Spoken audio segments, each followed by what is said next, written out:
Alltaf 250.000 króna valfrjálsar heimgreiðslur.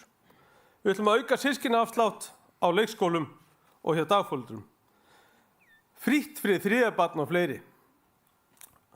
Við ætlum að efla móttökukennslu fyrir börn af erlendum uppruna til að styrkja íslenskuna og verja námsárangur allra barna.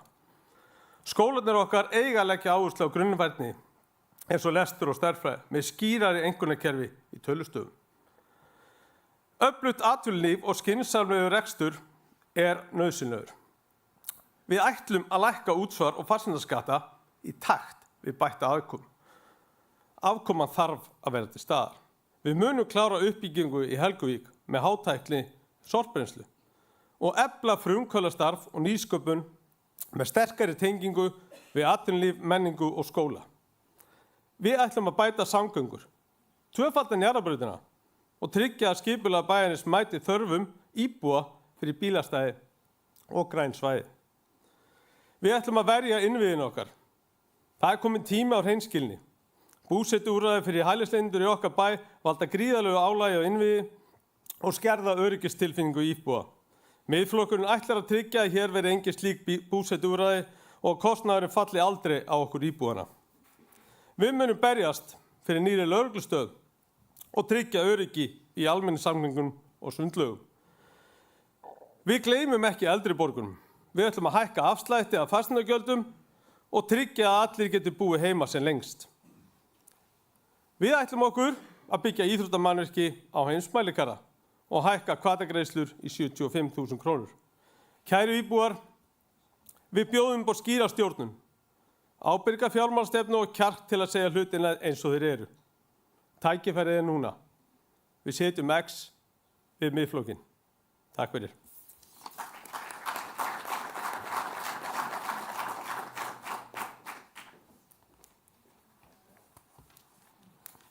Takk fyrir þetta, Gunnlaugur. Þetta voru 2 mínútur og 51 sekúnda, mjög vel gert. Þá er það fyrir Samfylkinguna Guðný Birna Guðmundsdóttir. Gjörðu svo vel.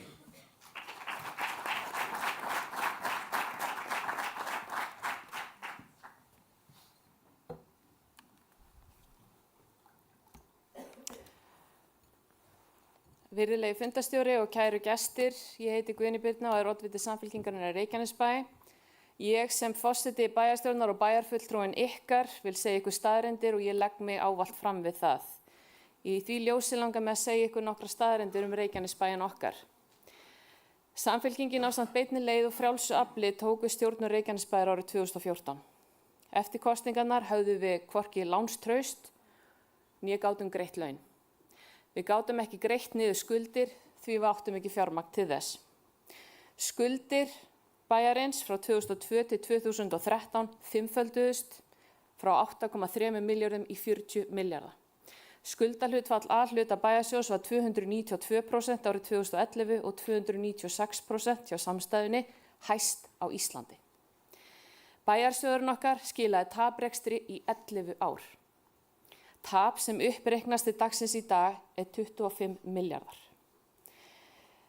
Þegar Sjálfstæðisflokkurinn var hér við völd var selt eignir bæjarins eins og HS Orku og 49% af HS Veitum fyrir 17 milljarða til að greiða uppreikna tap frá 2002 til 2014. Samt var auk þess tekið lán fyrir aðra 17 milljarða. Það var ekki bara tap á bæjarsjóði, það var taprekstur á B-hlutastofnunum Reykjanesbæjar eins og Kölku og Brunavörnum Suðurnesja sem eru rekin með hagnaði í dag. Sjálfstæðisflokkurinn seldi líka allar fasteignir bæjarins til félagsins fasteignar.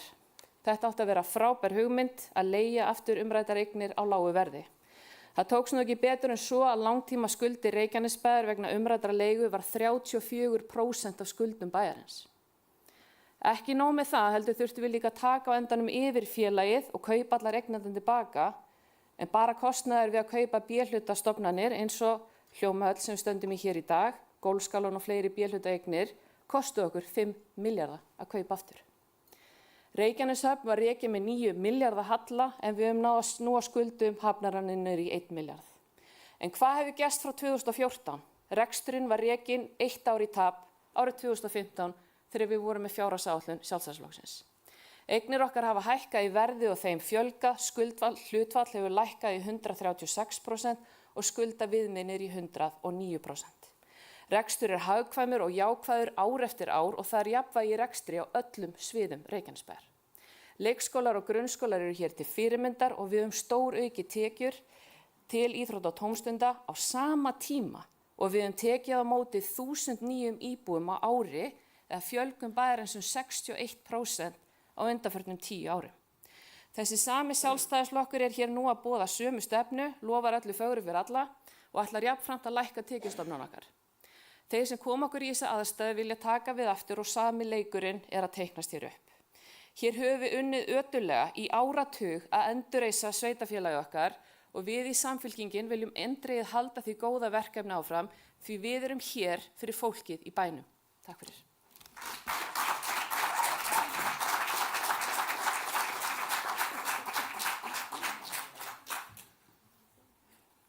Já, takk fyrir þetta Guðný Birna. Þú fórst nú aðeins yfir tíman 14 sekúndur, 3:14. Þá er að lokum fyrir Framsóknarflokkinn Halldóra Fríða Þorvaldsdóttir. Gjörðu svo vel.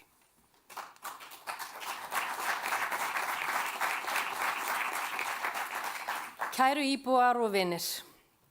Reykjanesbær stendur á tímamótum og framundan er mikilvægt tímabil sem verður að einkennast af samvinnu. Fyrir 2014 var tímabil óreiðu og mistaka. Svo tók við tímabil tiltektar og endurreisnar og nú er að hefjast tímabil uppbyggingar til framtíðar. Spurningin er ekki hvort við getum gert betur, heldur hverjum treystum við sem hefur reynslu og þor til að leiða áfram þær breytingar. Á síðustu árum höfum við sýnt að það er hægt að snúa vörn í sókn. Við höfum tekið á erfiðum verkefnum, byggt upp traustan rekstur og lagt grunn að sterkri framtíð. En verkefninu er ekki lokið. Við verðum að halda áfram, með skýra sýn og kjark til að gera enn betur. Á síðasta kjörtímabili hef ég bæði öðlast dýrmæta þekkingu og reynslu sem varaþingmaður, bæjarfulltrúi og starfandi bæjarstjóri hér tíma. Ég hef ekki gleymt því í eina sekúndu fyrir hvernig ég er að vinna. Við sem hér búum erum skynsum og við vitum betur en að stökkva á óábyrg eða illa ígrundu kosningaloforð sem ekki hafa verið kostnaðarmetin sem geta fært okkur aftur til fyrri tíma. Við þurfum að forgangsraða og það skynsemi. Nú finn ég ákall eftir sterkri pólitískri forystu sem byggir á reynslu og þori til að gera breytingar sem munu skila árangri. Ég hef fengið mikla hvatningu á síðustu mánuðum og finn fyrir gríðarlegu meðbyr og er tilbúin að leiða verkefni fái ég umboð ykkar til þess. Í samtölum okkar síðustu vikurnar hefur komið fram að flest eru bara nokkuð sátt við heildarmyndina, en skýrar áherslur komið fram hvaða breytingar íbúar kalla eftir. Fjölskyldur finna fyrir auknum kostnaði vegna hærra vöruverðs, verðbólgu og vaxta og vilja eiga meiri afgang þegar búið er að borga reikninga. Foreldrar vilja betru og aðgengilegri þjónustu fyrir börn sín og ungmenni, kalla eftir auknum stuðningi til að klára menntun sína, finna sinn farveg í lífinu og hlúa að andlegri heilsu í oft flóknu umhverfi.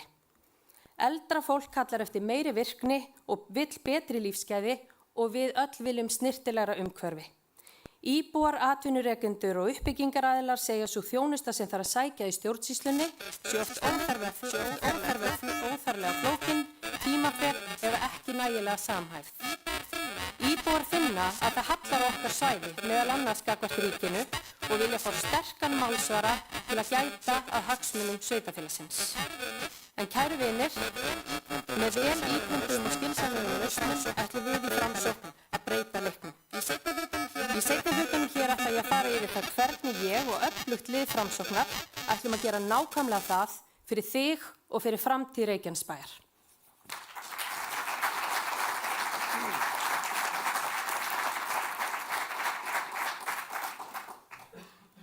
Þetta hlýtur að vera einhvers konar Evrópumet því að það vantaði 18 sekúndur brot upp á 3 mínútur. Þá erum við búin að heyra í öllum oddvitum nema oddvita Viðreisnar en hér eru auðvitað með okkur Arnar Páll Guðmundsson og situr hérna í pallborðinu. Þá ætlum við að fara næst í já og nei spurningar sem við vitum að fyrir pólitíkusa er afskaplega erfitt. Því að nú ætla ég bara að biðja þau oddvitana að lyfta spjöldum. og segi ekki neitt. Það er auðvitað mjög erfitt, en ég get sagt ykkur það að spurningarnar eru það bil 16 og ég ætla til að gefa ykkur smá breyk að þá megið þið banka einu sinni og fá að gera grein fyrir atkvæðið ykkar. Einu sinni, ekki einu sinni við hverja spurningu, heldur einu sinni af hverju 16. Þannig að og þið viti ekki hvað kemur næst, þannig að þið verður að velja vel. Heyrðu, þið eru klár með spjöldin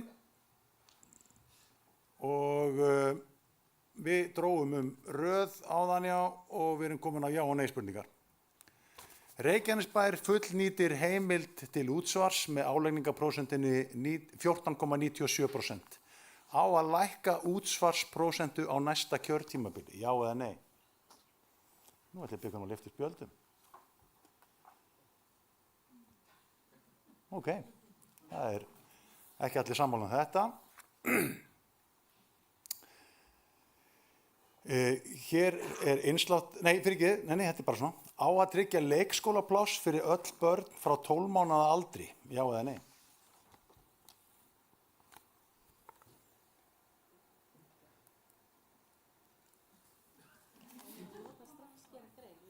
Já, þetta er svolítið hratt. Þetta er bara já eða nei, sko. Þetta er ekki. Á næsta kjörtímabili. Á að tryggja leikskólapláss fyrir öll börn frá 12 mánaða aldri. Það er ekki neitt tímasetning á þessu. Þetta er bara almennt spurt þetta. Getið þið fengið spjöld allra upp í einu? Ok, takk fyrir. Á að hækka hvatagreiðslur, já eða nei? Það er einróma. Á að fara í stórar fjárfestingar í ný íþróttamannvirki á næsta kjörtímabili. Það er líka almenn samstaða um það. Á að stefna að sameiningu íþróttafélagana, Keflavíkur og Njarðvíkur, já eða nei? Það er búið að afgreiða það. Hafi einhverjir haft áhuga á því. Á Reykjanesbær að bjóða 17 ára ungmennum vinnuskólaúrræði yfir sumartímann. Þetta virðist vera smámál. Á að byggja nýjan leikskóla á lóð Garðasels. Auðveldar og þægilega spurningar. Samkvæmt húsnæðisáætlun Reykjanesbæjar er gert ráð fyrir að 86% nýrra uppbyggingar næstu 10 ár verði í fjölbýli. Á að halda þeirri áherslu.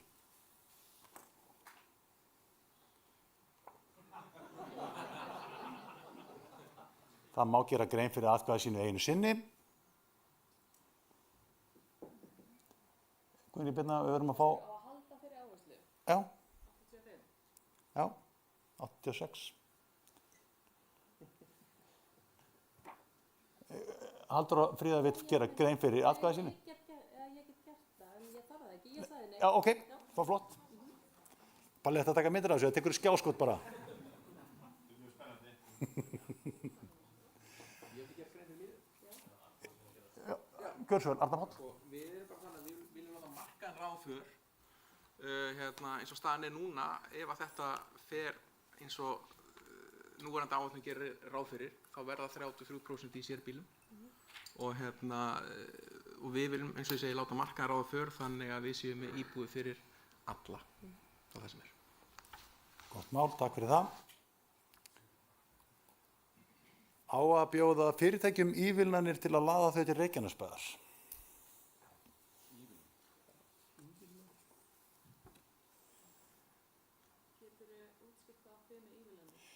Ég sem ekki spurningarnar, ég bara ber þær upp, sko. Logi Bergmann semur ekki spurningarnar sínur heldur, held ég.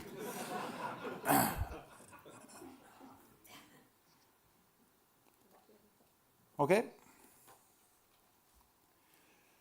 Á Reykjanesbæjar að hafa búsetuúrræði fyrir hælisleitendur. Allir sammála þar. Á bókasafn Reykjanesbæjar að vera áfram staðsett í Hljómahöll. Okay.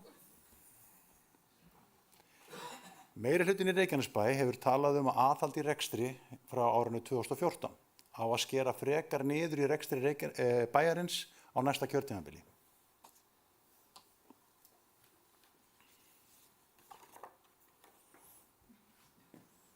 Ok. Eru einhverjir flokkar sem þú útilokar frá samstarfi í meirihluta?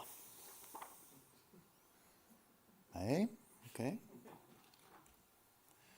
Kjartan Már var ráðinn í opnu ráðningarferli. Vilt þú að næsti bæjarstjóri komi úr röðum kjörinna fulltrúa? Það er að segja að vera pólitískt ráðinn. Ok, takk fyrir það. Og hér með líkur já og nei spurningunum. Þannig að það var ekki mikil þörf fyrir að gera grein fyrir atkvæði sínum.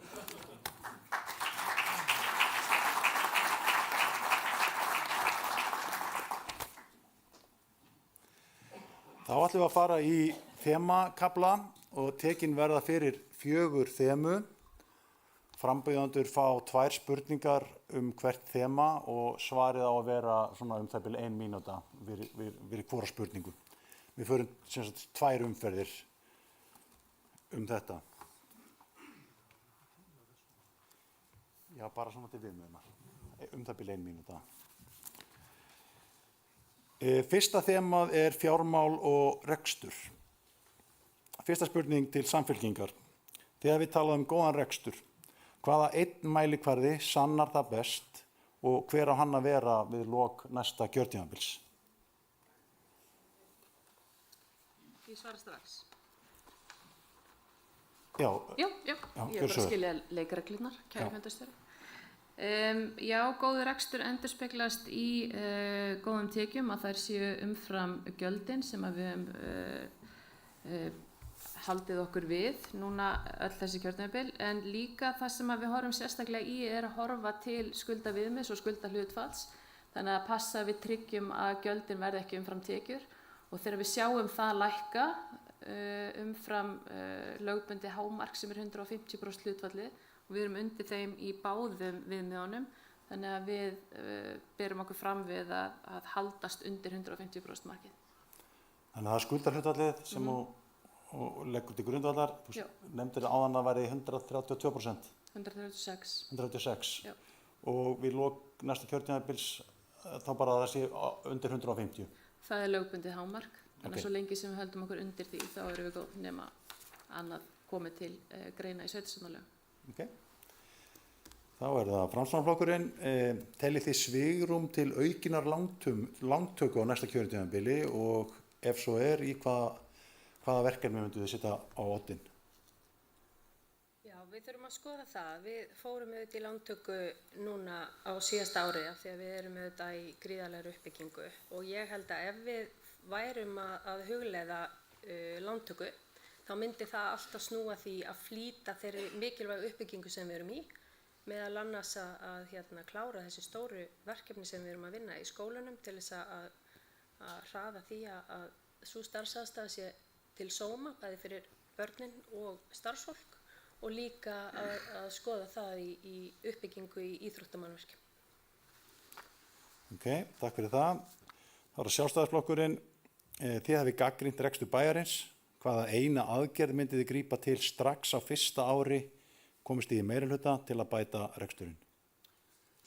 Já, við skilum við bara eina aðgerð, þá myndum við endurskipuleggja stjórnkerfið og sérstaklega eins og hvernig nefndaskipan og yfirbygging kjörinna fulltrúa er uppgerð, til dæmis fella niður sjálfbærniráð og lýðheilsuráð og gera þetta stjórnkerfi skilvirkara. Takk. Miðflokkur, hvert er þið fyrsta rekstraraðgerðin sem þið myndu framkvæma á fyrsta ári ykkar í meirihluta? Ég held að það sé alveg ljóst að við myndum byrja á því að fara í svona stjórnsýslu úttekt á þessu hvernig staðan er, af því að á síðasta bæjarstjórnarfundi las bæjarstjóri upp veltufjárhlutfall bæjarins sem er 0,53 og í venjulegu fyrirtæki væri það í raun og veru verið að segja að þú getur ekki borgað á lánunum í ágúst eða september. Þannig að það þarf allavega að útskýra það hvernig Reykjanesbær ætlar að gera þetta. Það er að segja að borga af sínum lánum næstu árin, af því að það er alveg ljóst að það er ekki tilefni í lántöku þegar svona er. Það hlýtur að vera ástæða fyrir því að þetta sé gert er að að það séu tiltölulega auðvelt að selja eignir bæjarins eða taka arð úr eignarhlutum á fyrirtækjum sem þeir eiga. Þannig að við myndum allan að byrja á því að skoða þetta, hvernig stendur á þessu núna. Þetta er sama veltufjárhlutfall var 2014. Takk fyrir þetta, Gunnlaugur. Þá er það Viðreisn. Hvaða mælikvarða eða 2 myndu þið nota til að meta hvort rekstur bæjarins sé góður eða slæmur? Sko, við náttúrulega myndum skoða skuldahlutfallið, sjálfsögðu, hvernig það væri og líka hvernig haldbært fé hjá rekstri væri. Við náttúrulega vitum það að við höfum verið að framkvæma mjög mikið á síðustu árum. Við höfum verið að nota haldbært fé frá rekstri. Erum að byrja í lántökum núna sem er ekkert óeðlilegt með hvað mikil fjárfestingar við höfum farið í á síðustu árum. Við myndum byrja á því að skoða hvernig við myndum skipuleggja þetta til framtíðar.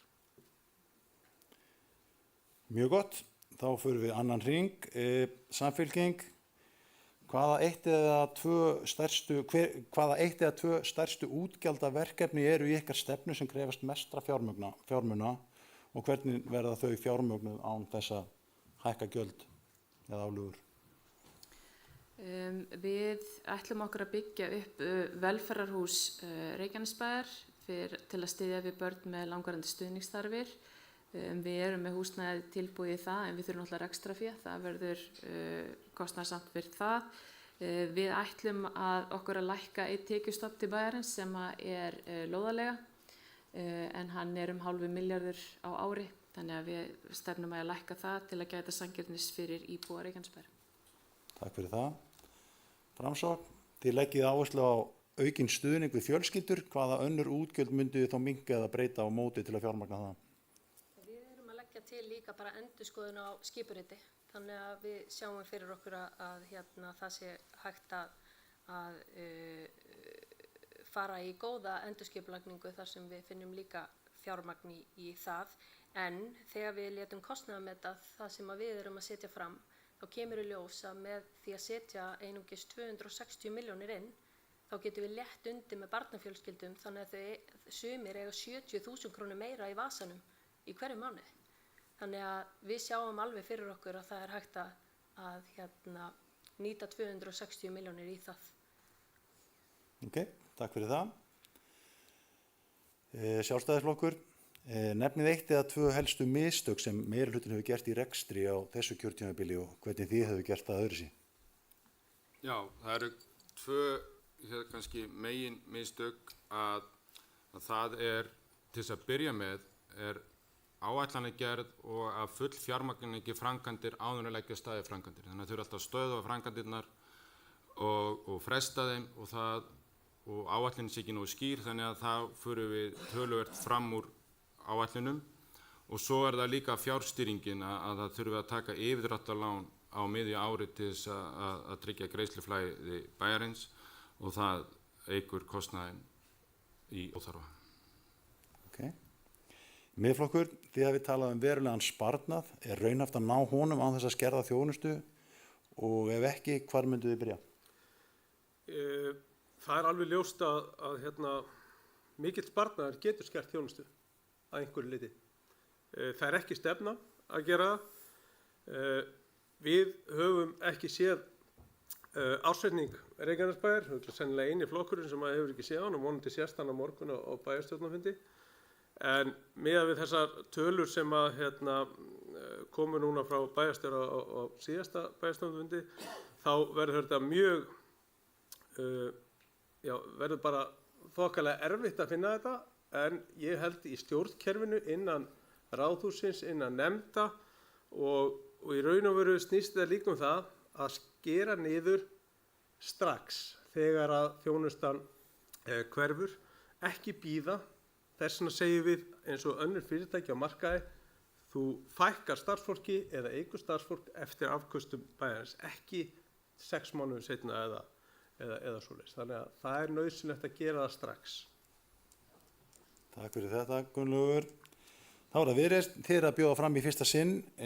Hvaða eina rekstrarbreytingu myndu þið innleiða strax á fyrsta ári ef þið kemist í meirihluta? Við myndum koma á fót sérstöku íþrótta- og tómstundarsviði. Okkur finnst að það sé komin tími til þess að færa þetta undir sérstakt svið af því að þarna fyrsta snerting við börnun okkar, þarna fyrsta snerting við nýbúa og tengslamyndun til framtíðar. Þannig að þessi breyting myndum við gera ásamt því að endurskoða líka stjórnsýsluna til þess að finna auki fjármagn til þess að framkvæma þessa breytingu.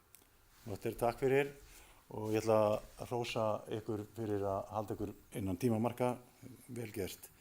Þá það næsta þema sem er skipulag, húsnæði og þróun bæjarins og við byrjum á Viðreisn. Þið leggið áherslu á fjölbreytta íbúðakosti. Hvernig myndi það birtast í skipulagi og hvernig myndi hlutfall sérbýlis og fjölbýlis breytast? Eins og ég nefndi, heyrist það vel í mér, eins og ég nefndi áðan, þá var markaðurinn sem fær að ráða för. Við viljum betri tengingar milli hverfa, þannig að fólk geti nýtt sér gönguleiðir, hjólaleiðir og þess háttar innan Reykjanesbæjar. Við náttúrulega vitum það að bærinn að þróast og við þurfum að skoða líka af því að lóðirnar sem við eigum til uppbyggingar í dag eru nú ekki margar. Einu lóðirnar sem Reykjanesbær á núna eru í Keflavíkurborgum sem eru núna í skipulagsferli. Þannig að við viljum vernda græn svæði, við erum með fjölbreytta byggð og að innviðirnir fylgi með græn svæði, útivist og þess háttar. Þannig að við séum með þetta allt saman klárt á sama tíma. Takk. Miðflokkur, þið hafið gagnrýnt stöðu innviða. Hvar telið þið að skipulag bæjarins hafi ekki fylgt uppbyggingu síðustu ára? Já, við höfum aðeins gagnrýnt það að það væri hugsanlega búið að breyta ómengi af lóðum, sérbýlislóðum í jafnvel fjölbýlislóðir og það kannski svona sýnir sig best að það hefur verið gert aðeins út í Njarðvík. Það sem að nýju skólinn okkar, stóri skólinn okkar, er að fá núna í 3. ári í röð 60 nemendur. Þetta er ekki gert ráð fyrir þessu, þannig að einhvers staðar á leiðinni hefur verið gerð breyting þar sem að minni íbúðir, fjölbýli hafa verið sett í staðinn fyrir sérbýli sem gerir það verkum að innviðirnir og skólinn lendir í vandræðum með pláss. Að nýbyggðu skóli sé orðinn allt of lítill 2 árum seinna. Þannig að það þarf að hugsa þetta rosalega vel áður en það er bara samþykkt alltaf að breyta yfir í fjölbýlislóðir. Þannig að þetta þarf að vera í takt við hverfið. Takk fyrir það. Sjálfstæðisflokkur, þið hafið gagnrýnt húsnæðisáætlun meirihlutans. Hvað er það mikilvægasta sem þið myndu breyta? Mikilvægasta við húsnæðisáætlunina er að fara strax í að fjölga sérbýlishúsalóðum, koma Keflavíkurborgum og sérbýlishverfinu Ásbrú strax í framkvæmd, þannig að minni heimaverktakar geti fengið lóð og byggt og selt og einstaklingar geti líka sótt lóð og þannig komist jafnvægi hér á húsnæðismarkaðinn og allir óháð aldrei geti valið sér búsetu eftir sem hentar hverjum einum best og þannig líka vex bærinn þá í eðlilegum takti, ekki of hratt og þannig ráða innviðirnir betur við það. Takk fyrir. Framsókn, hver er framtíðarsýnin fyrir Ásbrúarsvæði? Hún er svona nokkuð ljós núna í því skipulagi sem að er í gangi. Við náttúrulega sérstæða Ásbrúar hverfisins er að það er ekki land sem er í okkar eigu. Við höfum sannarlega deiliskipulagsvaldi og höfum verið að skipuleggja það með uppbyggingaraðilum þar sem að við sannarlega þrýstum á það af því að þar stóð til að byggja eingöngu fjölbýli tíma en umhverfis- og skipulagsráð tók saman höndum þar og þrýsti á það að það eruðu sérbýli. Þannig að við erum að sjá þar uppbyggingu sérbýla. Þannig að við sjáum það að þar verði bara blómleg byggð. Það mun fjölga þar gríðarlega og þá þurfa innviðir að vera til staðar líka. Sérðu það gerast á næsta kjörtímabili strax?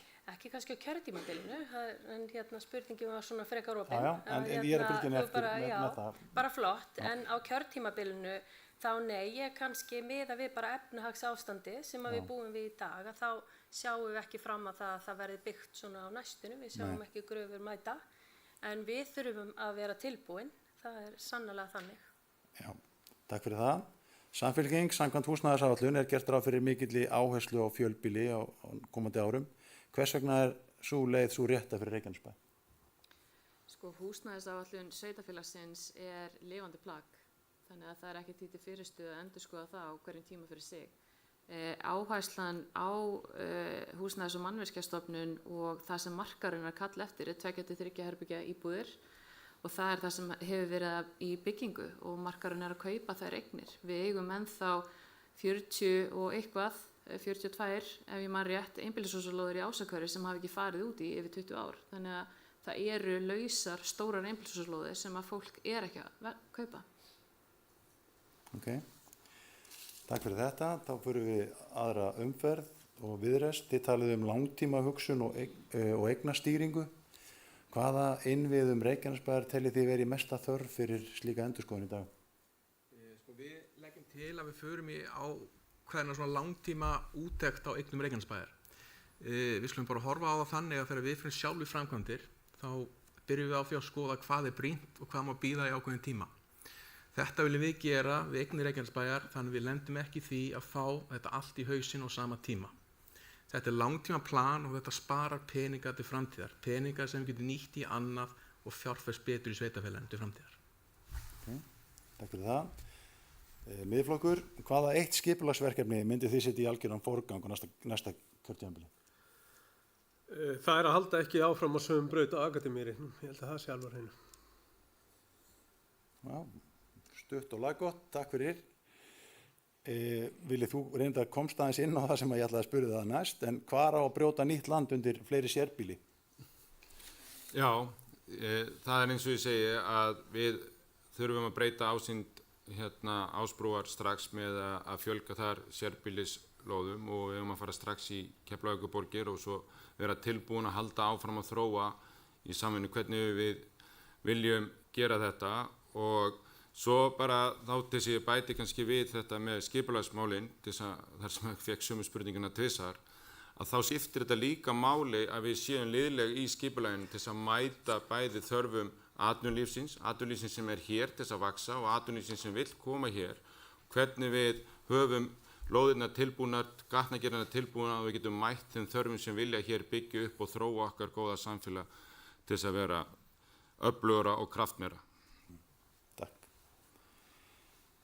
Framsókn, í hverju felst styrkur núverandi húsnæðisáætlunar?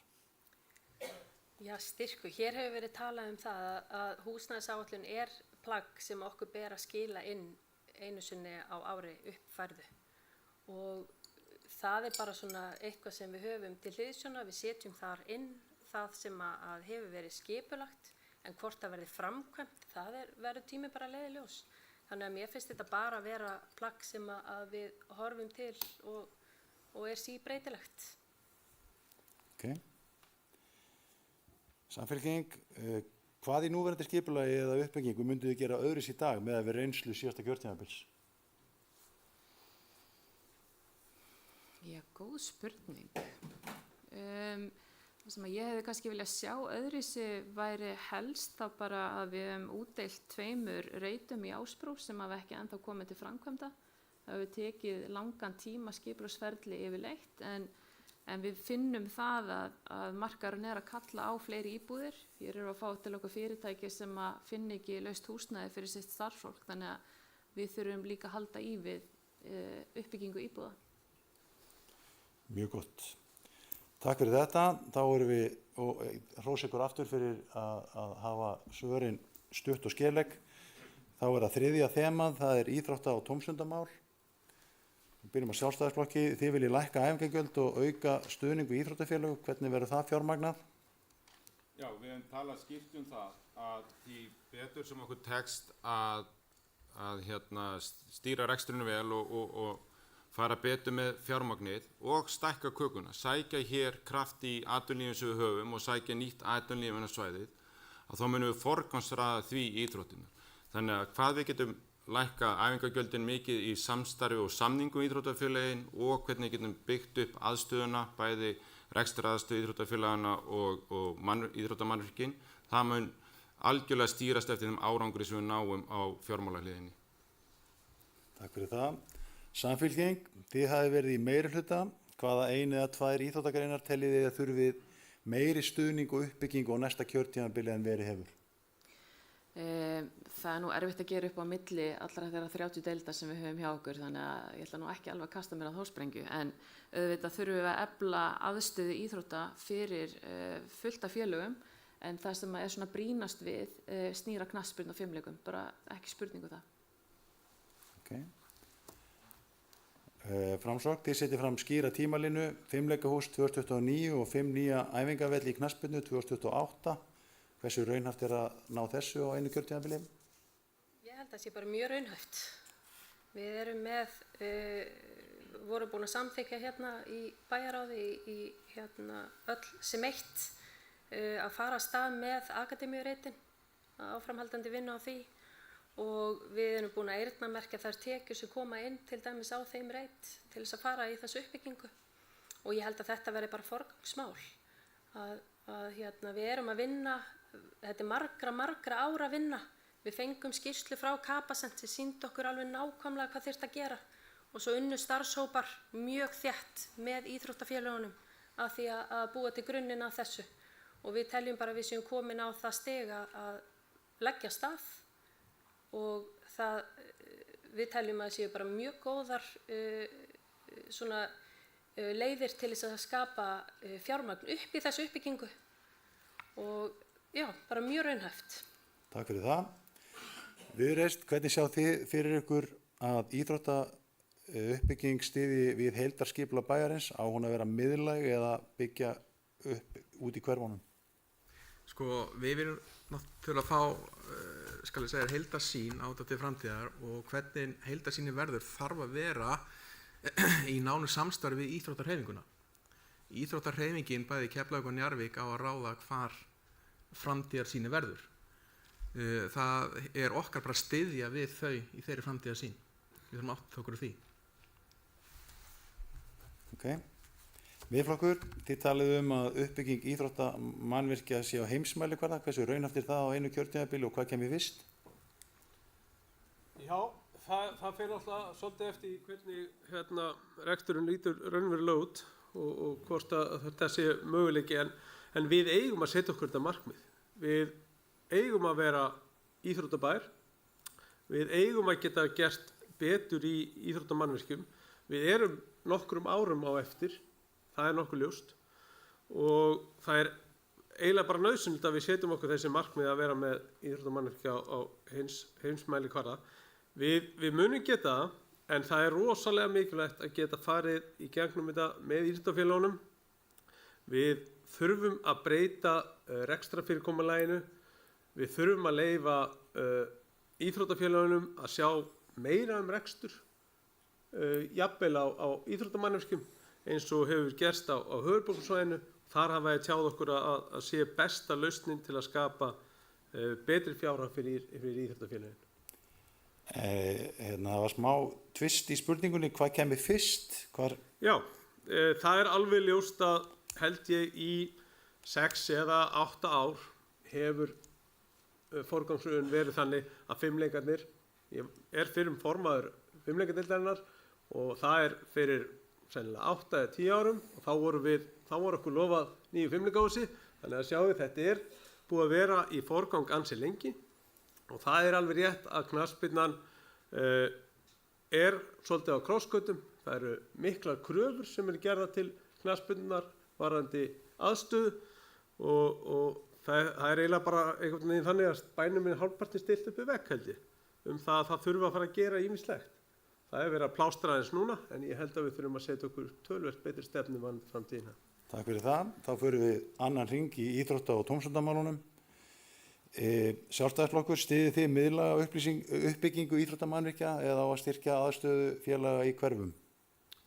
Já, við teljum þessi nauðsynlegt að hafa öflugt miðlægt íþróttasvæði sem er byggt upp til þess að þá er hægt að skipuleggja líka allar samgöngur og almenningssamgöngur þangað, þannig að þá hafa öll hverfi greitt aðgengi á fjölbreytileika íþróttana, en að sjálfsögðu þarf einhverjum íþróttamannvirki hverfi líka, eins og við Stapaskóla þarf að byggja fótboltavelli og annað slíkt, þó að við verðum með akademíureitin, afreiksbrautin og sunnubrautin sem okkar miðlæga íþróttasvæði, þar sem verðum að horfa til framtíðar þar og hafa pláss, og ég held að ef við byrjum á því að gera við núverandi fótboltavelli þá höfum við ennþá pláss í framtíðin til að gera öfluga sameiginlegt svæði í framtíðinni en við þurfum að gera hagkvæmt og skynsamlega uppbyggingu núna strax meðan við erum að vinna okkur upp í að gera svo skýra og flotta framtíðarsýn fyrir uppbyggingu íþróttabæjarins Reykjanesbæjar.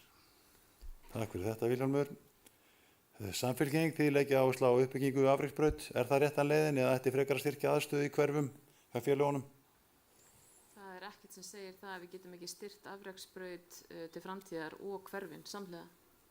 Við höfum samþykkt 5 nýja æfingavelli sem að staðsetning þeirra var ekki ákveðin formlega af stýrihópnum og við leggjum til að sú vinna og sú áætlun, sú ákvörðun verið tekin í samvinnu við íþróttafélögin sem tekur bestu mögulega ákvörðun endur þeir og þau sérfræðingar í þeim málum.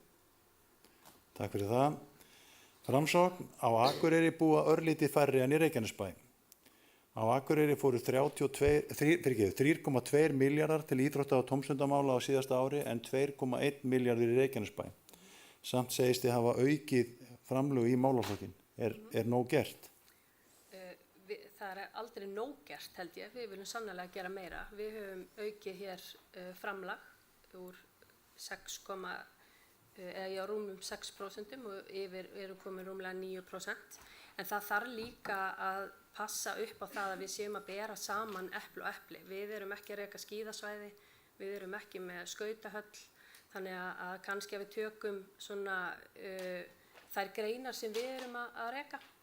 En við viljum sannarlega auka framlög til íþrótta- og tómstundamála og hér stöndum við líka frammi fyrir því að við erum að reka hér íþróttadeildir fyrir nágranna sveitarfélögin okkar og ég held að það séu bara margir sem átta sig líka ekki á því.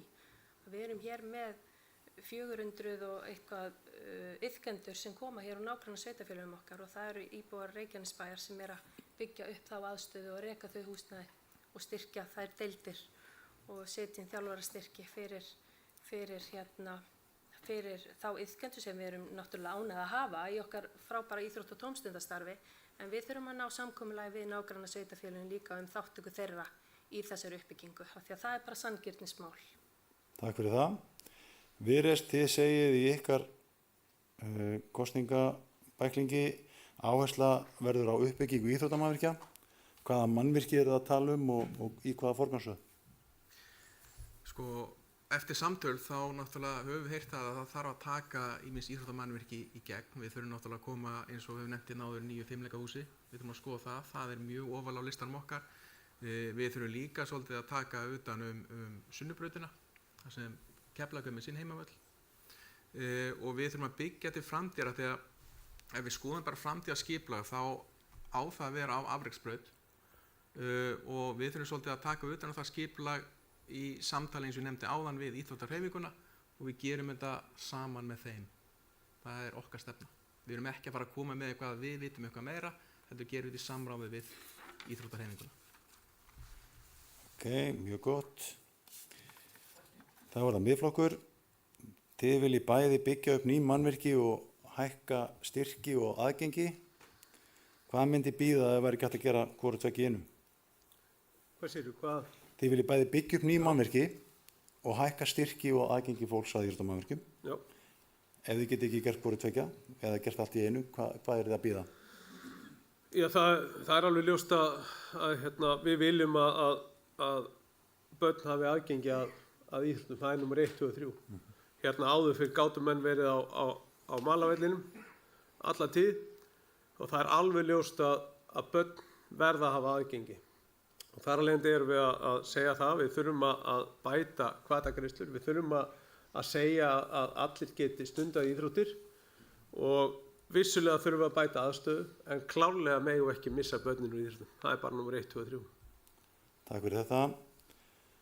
Þá erum við búin að ljúka þriðja þemanu íþrótta- og tómstundamál og við förum í síðasta þema sem er menntamálin og við ætlum að hafa aðeins öðruvísi form á þeim kafla. Þið fáið öll sömu spurninguna og við ætlum að biðja á Samfylkingu. Hver eru forgangsmál ykkar í menntamálum á næsta kjörtímabili og hvaða einu aðgerð mynduð þið setja í forgang strax á fyrsta ári? Menntamálin eru stærsta svið Reykjanesbæjar og það sem við höfum einblínt á núna er uppbygging leikskóla sem við höfum gert mjög vel. Við höfum byggt upp 3 nýja leikskóla kjörtímabilinu. Við þurfum að gæta þess að halda þeim bolt á lofti. Við þurfum að rýna vel í, við erum mjög barnmargt sveitafélag, þannig við þurfum að halda áfram þeirri góðu vegferð. Við erum líka komin að tímapunkti að við þurfum að fara að bæta við næsta grunnskóla sem að verður annarkvort í Ásahverfi eða í Hlíðahverfi, líklegast í Ásbrú, ásakið. Þannig að það leikust beinast við í uppbyggingamálum á menntasviði. Takk fyrir það. Sjálfstæðisflokkur, sama spurning. Hver eru helstu forgangsmál ykkar í menntamálum á næsta kjörtímabili og hvaða einu aðgerð myndu þið setja í gang í forgang strax á fyrsta ári? Já, menntamálin náttúrulega byggjast á því hversu vel okkur tekst að manna og hversu öflugt fagfólk og starfsfólk við erum almennt með á öllum skólastígunum.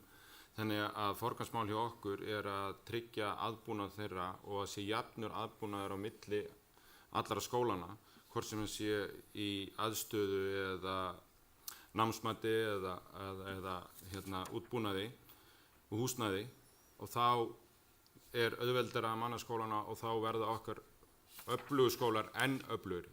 Og það skal alveg tekið fram að starfsfólki hér er búið að vinna alveg þrekvirki miðað við núverandi aðstæður og við erum með öfluga skóla, en með því að jafna aðbúnaðinn og mannan vel með góðum aðbúnaði að þá verður skólakerfið okkar enn flottara. Takk fyrir þetta, Vilhjálmur. Það var að Framsóknarflokkur. Hver eru helstu forgangsmál ykkar í menntamálum á næsta kjörtímabili og hvaða einu aðgerð myndu þið setja í forgang strax á fyrsta ári? Sko, við höfum verið að standa okkur rosalega vel núna í að bæta starfsaðstæður í menntakerfinu hjá okkur og við viljum halda því áfram. Það hefur auðvitað margt breyst inn í menntakerfinu líka bara með betri kjarasamningum kennara og annað. Þannig að það sem við viljum gera núna er að nýta líka nýtt tækifæri sem kom hérna til okkar í sveitafélagið. Þegar að Háskóli Íslands tekur hérna yfir starfsemi Keilis og starfsfólk Keilis er farið að vinna fyrir Háskóli Íslands og ég held að það sé gullið tækifæri fyrir okkur að fara í samstarf við háskólann til þess að tryggja það að við verðum hérna með menntasetu þar sem við getum aukið við fagþekkingu og fagmenntun starfsfólksins okkar inn í skólunum. Af því að ég veit að það hefur verið áskorun að við erum auðvitað styðja við leiðbeinendur sem vilja fara í nám, en það er áskorun líka að missa fólki úr húsi af því að fjarnámi hefur ekki verið nægilega gott upp á það að gera. Þannig að þar sjáum við gríðarleg tækifæri. Stuðningu við starfsfólki okkar er alveg númer 1, 2 og 3, en síðan höfum við líka sagt það að núna eru börn þangað til að þau eru 18 ára og við verðum að tryggja það að skólaþjónusta nái upp í 18 ára aldur. Þannig að við viljum fara í samtal við ríkið og tryggja það að við séum að halda utan börnin okkar þannig að þau klári hér grunnmenntun sem er orðin framhaldsskóli. Takk fyrir það. Tímaverðurinn fram að ókýrast. Já, takk. Hann veitir fundarstjóra mikið aðhald. Þetta er bara stórt og mikilvægt mál. Allt í góðu. Þá er það Miðflokkurinn. Hver eru helstu forgangsmál ykkar í menntamálum á næsta kjörtímabili og hvaða einu aðgerð myndi setja strax í forgang á fyrsta ári? Það er klárlega að tryggja framúrskarandi starfsaðstöður í skólum og draga markvisst úr álagi á starfsmennina. Það er okkar mat að við þurfum að stuðla að bættum námsárangri í samstarfi við kennara og aðra starfsmenn og við þurfum að hugsa kannski nýjar leiðir. Við þurfum að draga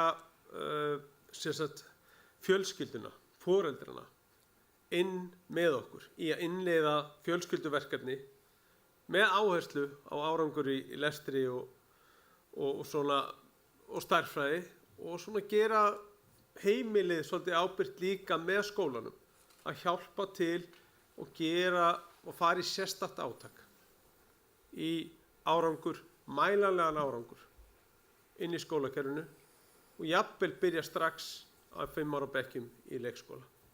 Það er alveg forgangsmál hjá okkur og líka við foreldrar fáum að sjá hvort að það sé árangur yfir höfuð.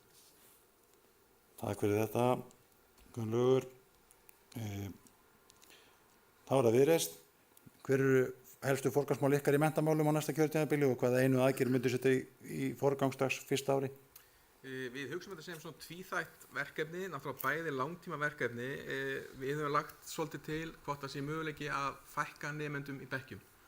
Við teljum að eftir samtöl að álagið sé rosalega mikið á kennaran okkar og við erum að fá auka pláss í Myllubakkaskóla, við erum að fá auka pláss í Holtaskóla.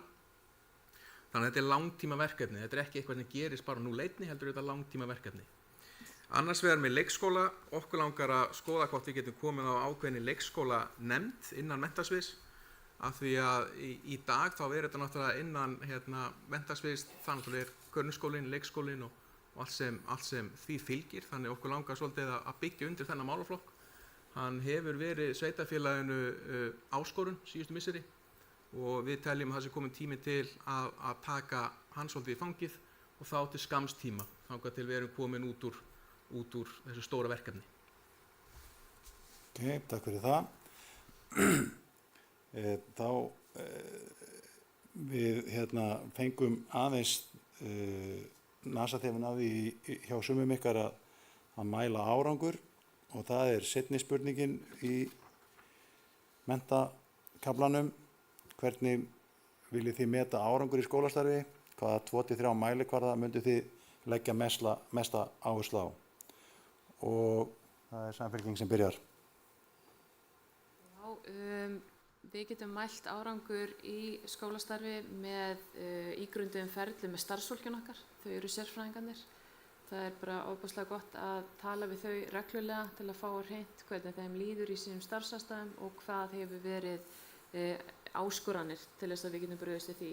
Þannig að við erum með öflugt menntaráð sem er með fjöldanallan áheyrnarfulltrúum.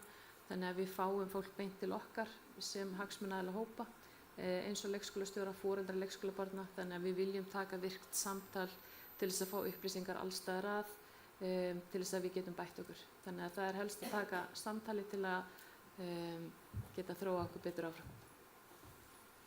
Takk fyrir þetta, Gunni Birna. Þá er það Sjálfstæðisflokkurinn. Hvernig viljið þið meta árangur í skólastarfi og hvaða 2-3 mælikvarða myndu þið vilja leggja mest áherslu á? Já, ég tel að þetta sé gríðarlega mikilvægt að tæki fyrir skólastarf til að styrkja sig og vita hvernig það þróast er einmitt að hafa sem flestu mælikvarðana sem er vist svona gæða viðmið. Það þarf að mæla hvernig mismunandi kennsluaðferðir virka, það þarf að fylgjast með hvernig ákveðið námsefni virkar og hvernig bara árgöngum og einstaklingum er að ganga, þannig að sé alltaf hægt að bregðast við og bera saman og annað slíkt. Þannig að þetta eru bara kennsluaðferðir, námsefni og svo nemendurnir sjálfur að sjálfsögðu sem að þarf að vera í símælingu til þess að sé hægt að bregðast við og þróa og styrkja þannig skólastarfi á faglegan hátt. Takk fyrir það. Þá er það Framsóknarflokkur. Hvernig viljið þið meta árangur í skólastarfi og hvaða 2-3 mælikvarða myndu þið leggja mest áherslu á? Já, mér fannst spurningin eiginlega að vera meira svona hvað höfum við sem er mælanlegt og sem við getum treyst á að virkar. Og ég held að það sem við viljum horfa til er af því að þetta er sambland af 2 ólíkum þáttum. Það er ekki bara námsárangur einkunnir, heldur er það líka líðan. Þannig að ég held að við þurfum að horfa til þess sem við höfum sem er hægt að treysta á, sem er til dæmis skólapúlsinn, það er íslensk æskulýðsrannsóknin, við erum með lýðheilsuvísana og svo erum við með matsferil. Og ég held að við náum svona, og það eru auðvitað fleiri svona mælikvarða sem við getum nýtt, en ég skildi spurninguna þannig að þú verður að hugsa um eitthvað sem við getum lagt fram, tekið og unnið úr og verið með eitthvað svona konkrétt orðbragðið niðurstöður. Þannig að ég segi þessar. Þú veit að ofaáætla, ég er ekki að hugsa nokkuð skapaðan hlut. Já, hugsa eins. Þá er það Miðflokkur. Hvernig viljið þið meta árangur í skólastarfi? Hvaða 2-3 mælikvarða myndið þið leggja mest áherslu á? Já, það er náttúrulega nokkrir mælikvarðar og vissulega þarf að fylgjast með líðan nemenda og annað. En svona af samtali við kennara og starfsmenn í skólum þá eru þeir mjög svona uppteknir af því að fá að jafnvel að koma með breytingar og minnka minnka í bekkjum og skipta upp í hópa. Til dæmis hafa þeir sagt að afburðagreind börn hafi lítið eða engan tíma fengið í sinni kennslustofu. Það sé einfaldlega ekki hægt að sinna þeim. Og þetta er eitthvað sem við þurfum að taka okkur til hér í Reykjanesbæ, að ná jafnvel að sinna þeim hópi. Við þurfum að taka samtalið við kennarana og starfsmennina, hvað sé næsta skref, og við þurfum líka að geta mælt það. Við þurfum að geta mælt það hve margir eru læsir í leikskóla, og ef við erum að gera það, endilega deilum við til bæjarbúa.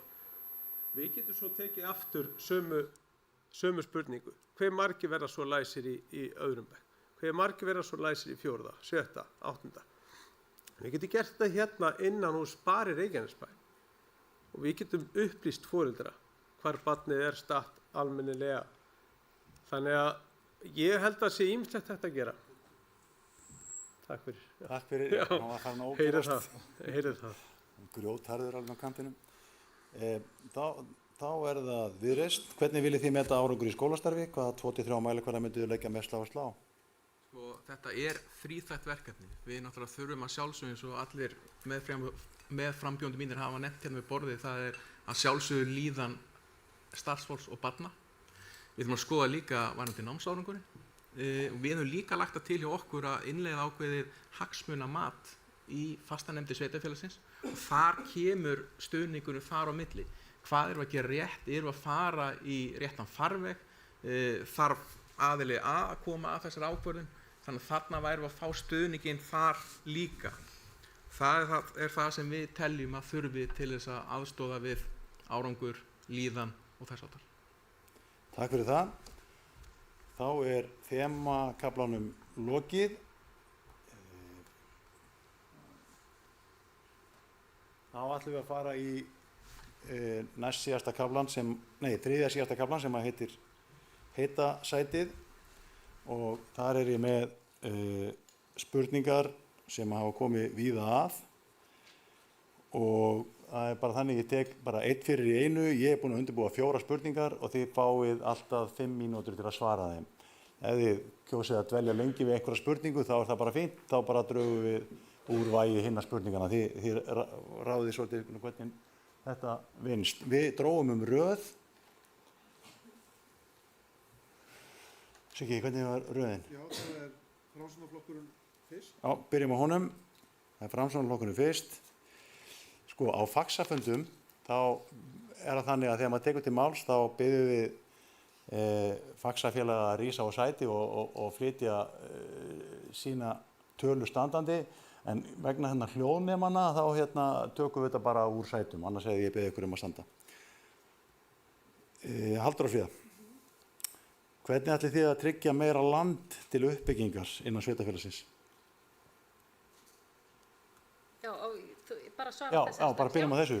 Meira land innan sveitarfélagsins til uppbyggingar. Já. Já, það er nú nóg land hér í sveitarfélaginu. Það er bara spurning hversu mikið við eigum sjálf og hversu mikið einhver annar á. En það sem að þarf við að gera til þess að geta byggt á landi, þá þarf að skipuleggja land. Þannig að ef við ætlum ef okkur vantar meira til að byggja, þá þurfum við að skipuleggja meira. Þannig að það er spurning lóðir. Já, lóðir, lóðamál, eignir í ríkið á eitthvað að lóðum og allavega. Absolutt, við höfum alveg rekist á það að það er bara svolítið villt að vestri þegar kemur að lóðum í Reykjanesbæ. Það eru margir landeigendur, það eru ólíkir lóðaleigusamningar, það er ólík lóðaleiga, íbúar sitja sannarlega ekki við sama borð, og það er það sem hefur líka mikið verið rætt við okkur.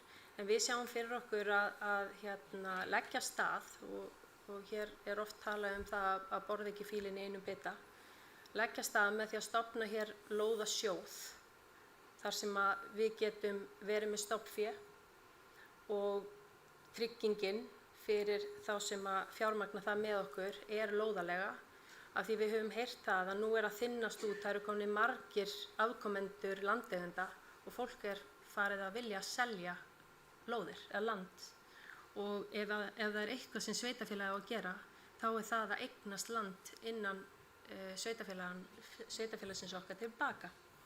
Þannig að ég held að við ættum að finna þessa skynsumu lausn, vera með einhver ákveðna upphæð sem að við reiknum út varðandi fermetra tölu per land og getum þá boðið áhugasömum landeigendum að selja okkur lóðirna þeirra inn til sveitafélagsins.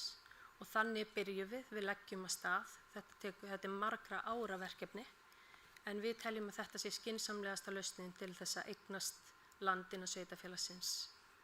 Flott er. Þið lofuðu eingreiðslum fyrir kennara fyrir kosningarnar 2018. Já. Hvernig ætlið þið nú að fjölga menntuðum leik- og grunnskólakennurum?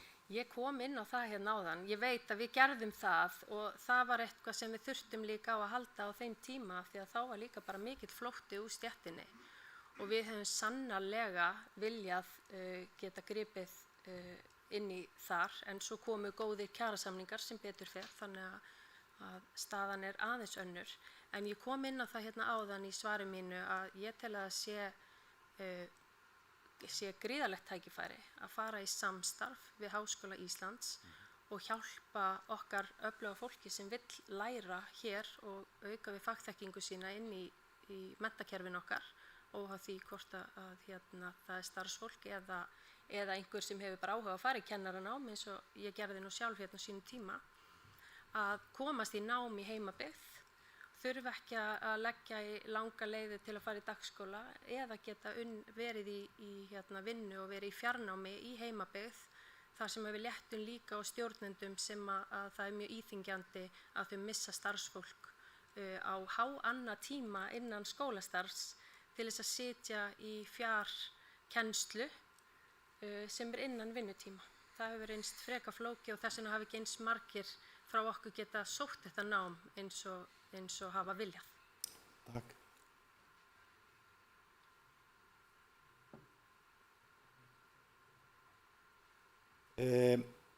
Þið setjið fram metnaðarfulla uppbyggingu og aukinn stuðning við íþróttir og þjónustu. Hvernig verður það fjármagnað?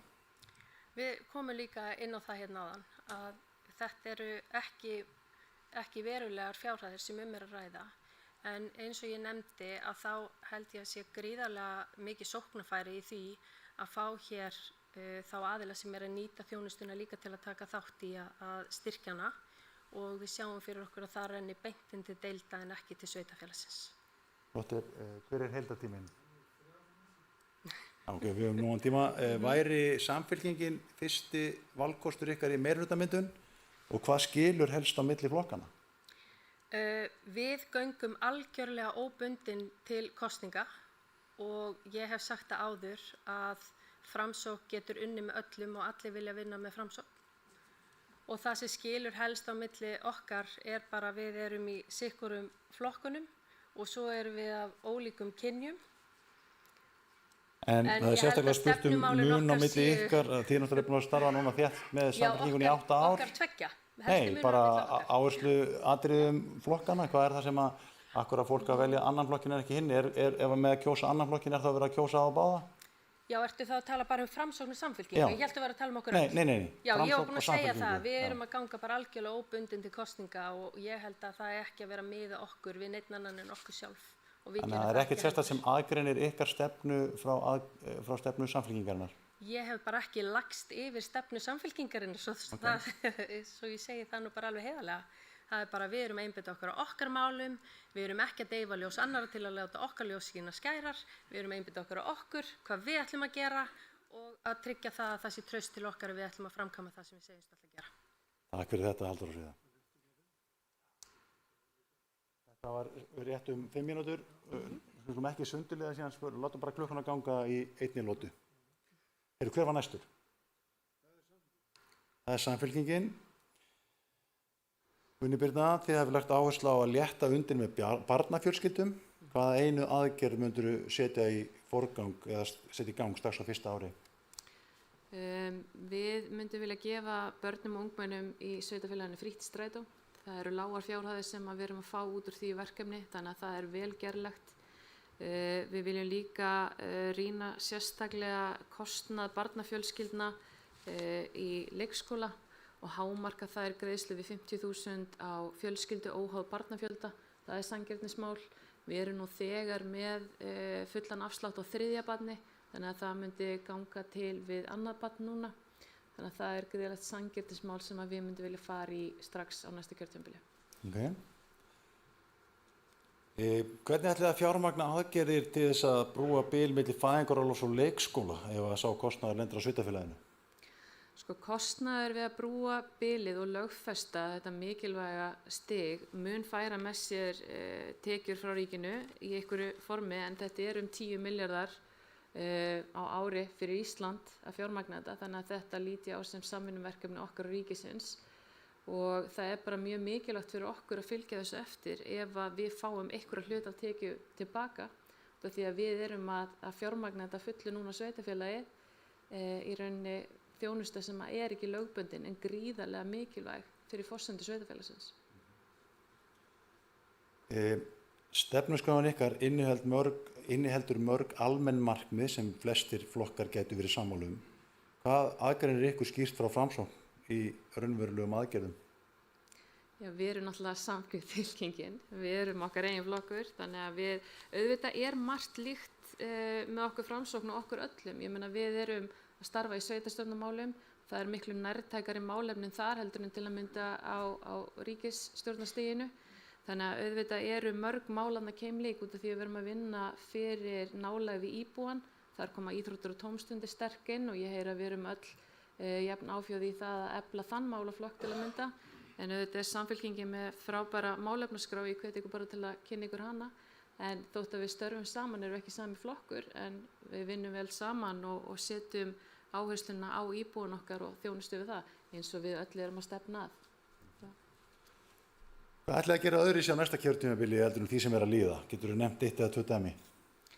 Sko, verkefnið er aldrei búið og við höfum oft talað fyrir því að nú komið þið og það er eitthvað nýtt, en þú veist, bærinn okkar stækkar á hverju einasta ári, áherslur breytast, börnum er að fjölga, þannig að það er ekkert, við hökum ekkert í boxin og erum búin.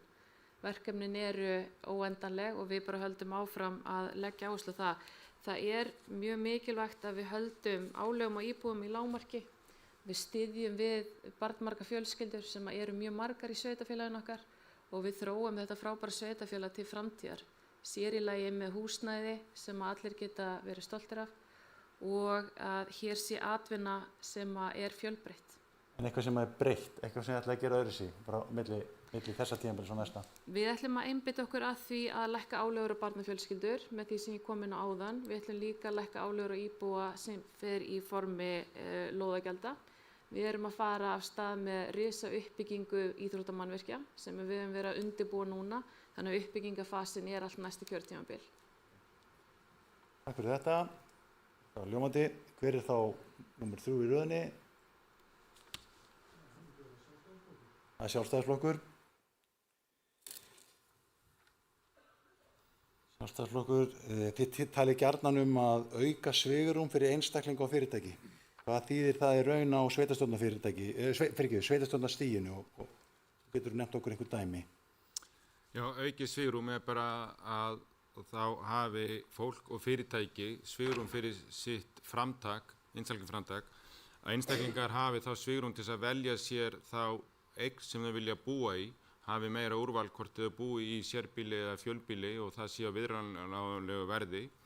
Og það er eins með fyrirtækin að við tökum og vinnum með þeim í gegnum allt ferlið frá því að óska eftir lóð eða breytingu á sínum byggingum og sínum lóðamálum núna til þess að byggja upp og vaksa í okkar góða sveitarfélagi. Þannig að með auknu svigrúmi þá er komin aukin svigrúm fyrir fyrirtækin og fólkið að vaksa í sveitarfélaginu.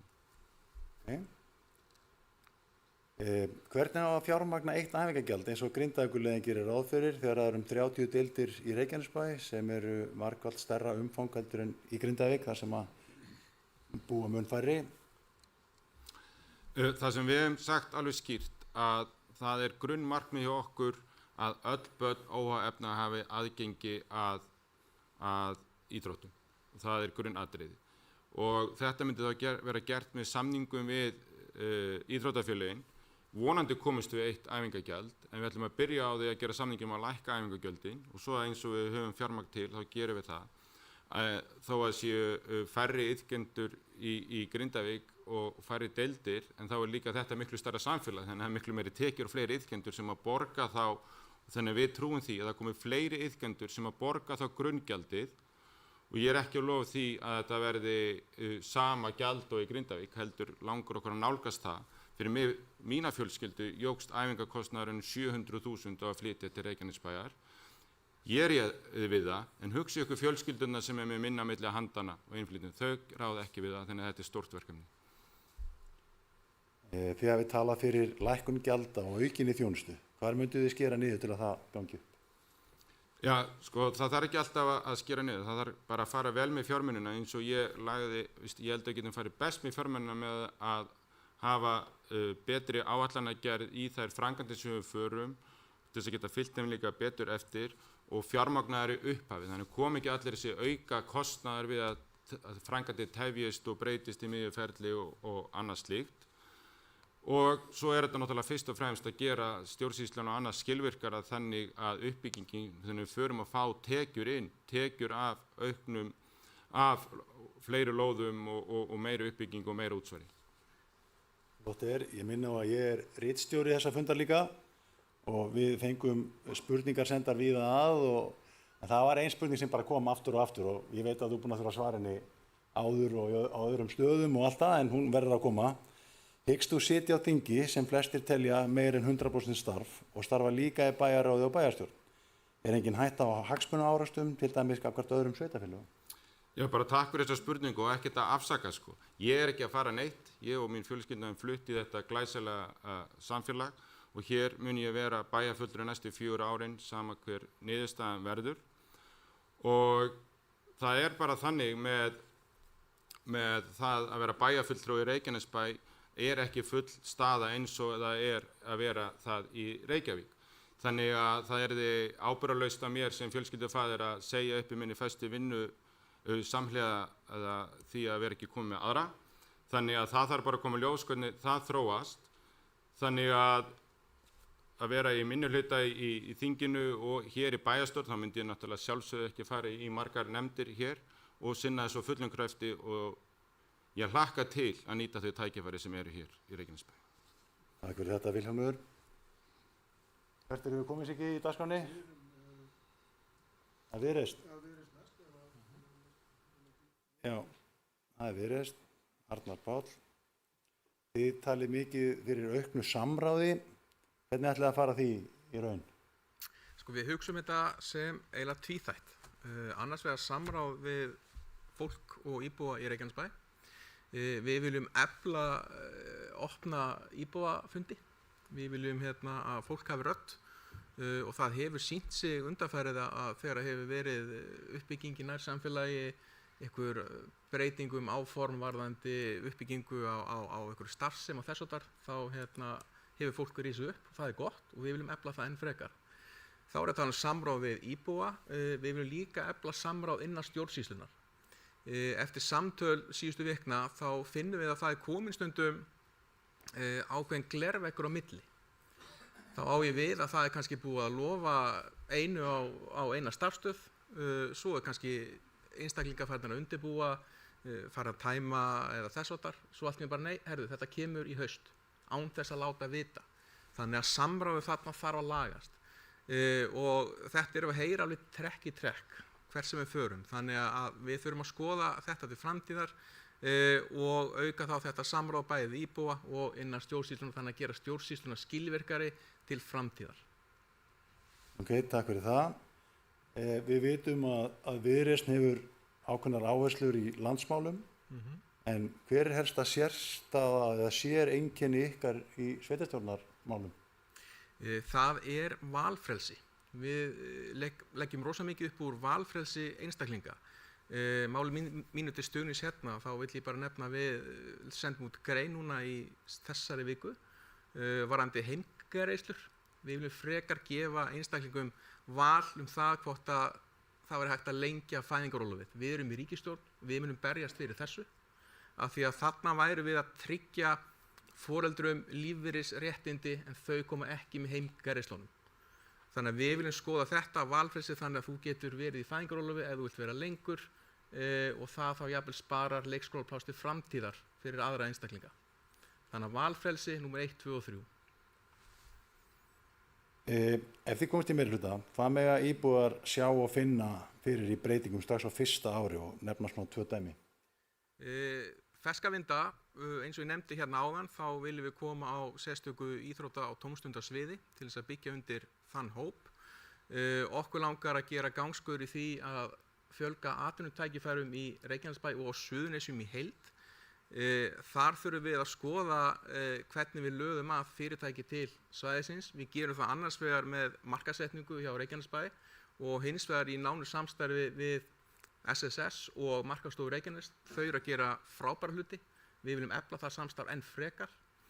Þarna værum við að segja, við höfum góða sögu að segja. Við viljum fá þessi stóru og góðu fyrirtæki til sveitarfélagsins með einni snertingu innan stjórnsýslunar. Af því við skulum ekki gleyma því að sá biðtími sem er að bíða eftir því að fá leyfi, lóðir og þess háttar, það eru peningar. Eins og núna þá höfum við verið að heyra að fyrirtæki eru jafnvel að bíða í ákveðna mánuði. Það er algjörlega óásættanlegt. En að sjálfsögðu koma aðrir aðilar að því líka. Eins og við komum hérna fram áðan varðandi lóðir og þess háttar. Það spilar allt saman, en ef það er ein snertning innan stjórnsýslunar, þá verður þetta ferli mjög skilvirkara, auðveldara, sem þýðir minni tími. Þið setið að eitt af stefnumálum ykkar er að fækka nemendum í bekk. Kallar það ekki á fjölgun bekkja, fleiri kennara og starfsfólk og fleiri skólastofur og hvernig ætlið að framkvæma það? Eins og ég nefndi hérna áðan að þá erum við að stækka Myllubakaskóla, við erum að stækka Holtaskóla, við eigum færanlegar kennslustofur. Að sjálfsögðu er þetta langtíma verkefni, þetta er ekki eitthvað sem mun bara klárast á 8 til 12 mánuðum. Ef við náum að fækka í bekkjum þá erum við með frábæra skóla, frábært starfsfólk og hingað vill þá fólk koma og starfa hjá okkur. Og þetta gerum við náttúrulega sjálfsögðu í samráði við skólastjórnendur, við stjórnsýsluna og þess háttar. Þannig að þetta er langtíma verkefni, ekki skammtíma verkefni. En er þetta ekki dýrt? Við höfum líka að tala fyrir því að fara með ákveðna tilfærslur í stjórnsýslunni. Þar spörum við peninga. Það eru til ýmsir verkferlar sem ekki verið að styðjast við nú þegar og þar viljum við skoða hvort við getum deilt verkefnum á milli og þannig takmarkað aðkeypta þjónustu sem er rosalega stór hluti í Reykjanesbæ eins og staðan er núna. Þannig að skoða hvort við getum fyrst sinn nýtt þau tæki og tól og þekkingu sem er innan stjórnsýslunar áður en við förum að leita tilboða í verkefni. Gott takk fyrir þetta, Arnar Páll. Er það ekki bara miðflokkur eftir? Það var það miðflokkurinn, Gunnlaugur. Þið hafið lagt áherslu á breytingar í rekstri og stjórnsýslu. Hvað er það fyrsta sem þið myndu gera öðruvísi? Við myndum sennilega láta skoða og jafnvel að breyta varðandi til dæmis menntasviðið. Ég veit að Helgi er góður en að íþróttur og tómstundir skuli vera hjá honum er bara ekki í lagi. Þetta á að vera algjörlega sér, hann er enga veginn held ég, það er bara of mikið að vera að sjá þetta svið af því að íþrótt og tómstundasvið er ekki bara að fylgjast með íþróttunar. Þetta er forvarnarsvið sem er afskaplega mikilvægt og ekkert minna mikilvægt heldur en grunn- og leikskólan okkar. Þannig að það er hægt að búa til ný svið og bæta inn á, eins og að færa lýðheilsunefnd og annað inn í íþrótta og tómstunda. Þannig að það er hægt að búa til aukið svigrúm innan stjórnsýslunnar. Í umræðinni hefur verið talað um mögulegan sparnað í stjórnsýslunni. Á sama tíma hefur verið bent á að lágur launakostnaður geti leitt til manneklu, starfsmannaveltu og aukins álags. Teljið þið svigrúm til niðurskurðar án þess að það bitni á þjónustunni? Já, við teljum það. Það er hægt að meta þetta með samstarfi og samtali við starfsfólk. Mannekla hefur kannski ekki verið neitt ofboðslega mikil okkur. Ég held að það sé frekar álag á starfsfólk sem hafa gert það verkum að manneklan hefur verið. Og við þurfum að fylgjast ofboðslega vel með þessu að starfsfólki okkar verði ekki fyrir við megum ekki grípa og seint inn í. Þá förum við að lenda í því að það verða mikil veikindi og annað slíkt. Þannig að ég held að þetta sé hægt með samstilltu átaki með starfsfólki og svona innan stjórnsýslunnar, já, ég held að. Hvernig ætlið að framkvæma breytingar á einkunnakerfi grunnskóla þegar það er ekki á forræði sveitarfélaganna? Þetta er góð spurning. Það er alveg rétt að það eru bókstafir ennþá. Og þó svo að við foreldrar og meirihlutar af kennurum skiljum ekkert hvernig þetta fer fram, þá erum við algjörlega á því og eftir samtal við kennara, þá er hægt að gera bæði. Og sumir halda, það er allt of flókið. Ekki svo, segja margir kennarar mér, þetta verður mun auðveldari framkvæmd ef þú gefur tölu fyrst, og þá áttar sig allir á því hvar nemendur er staddur, og síðan getum við farið í þessi hæfnisviðmið sem er aftur á móti mjög flókin.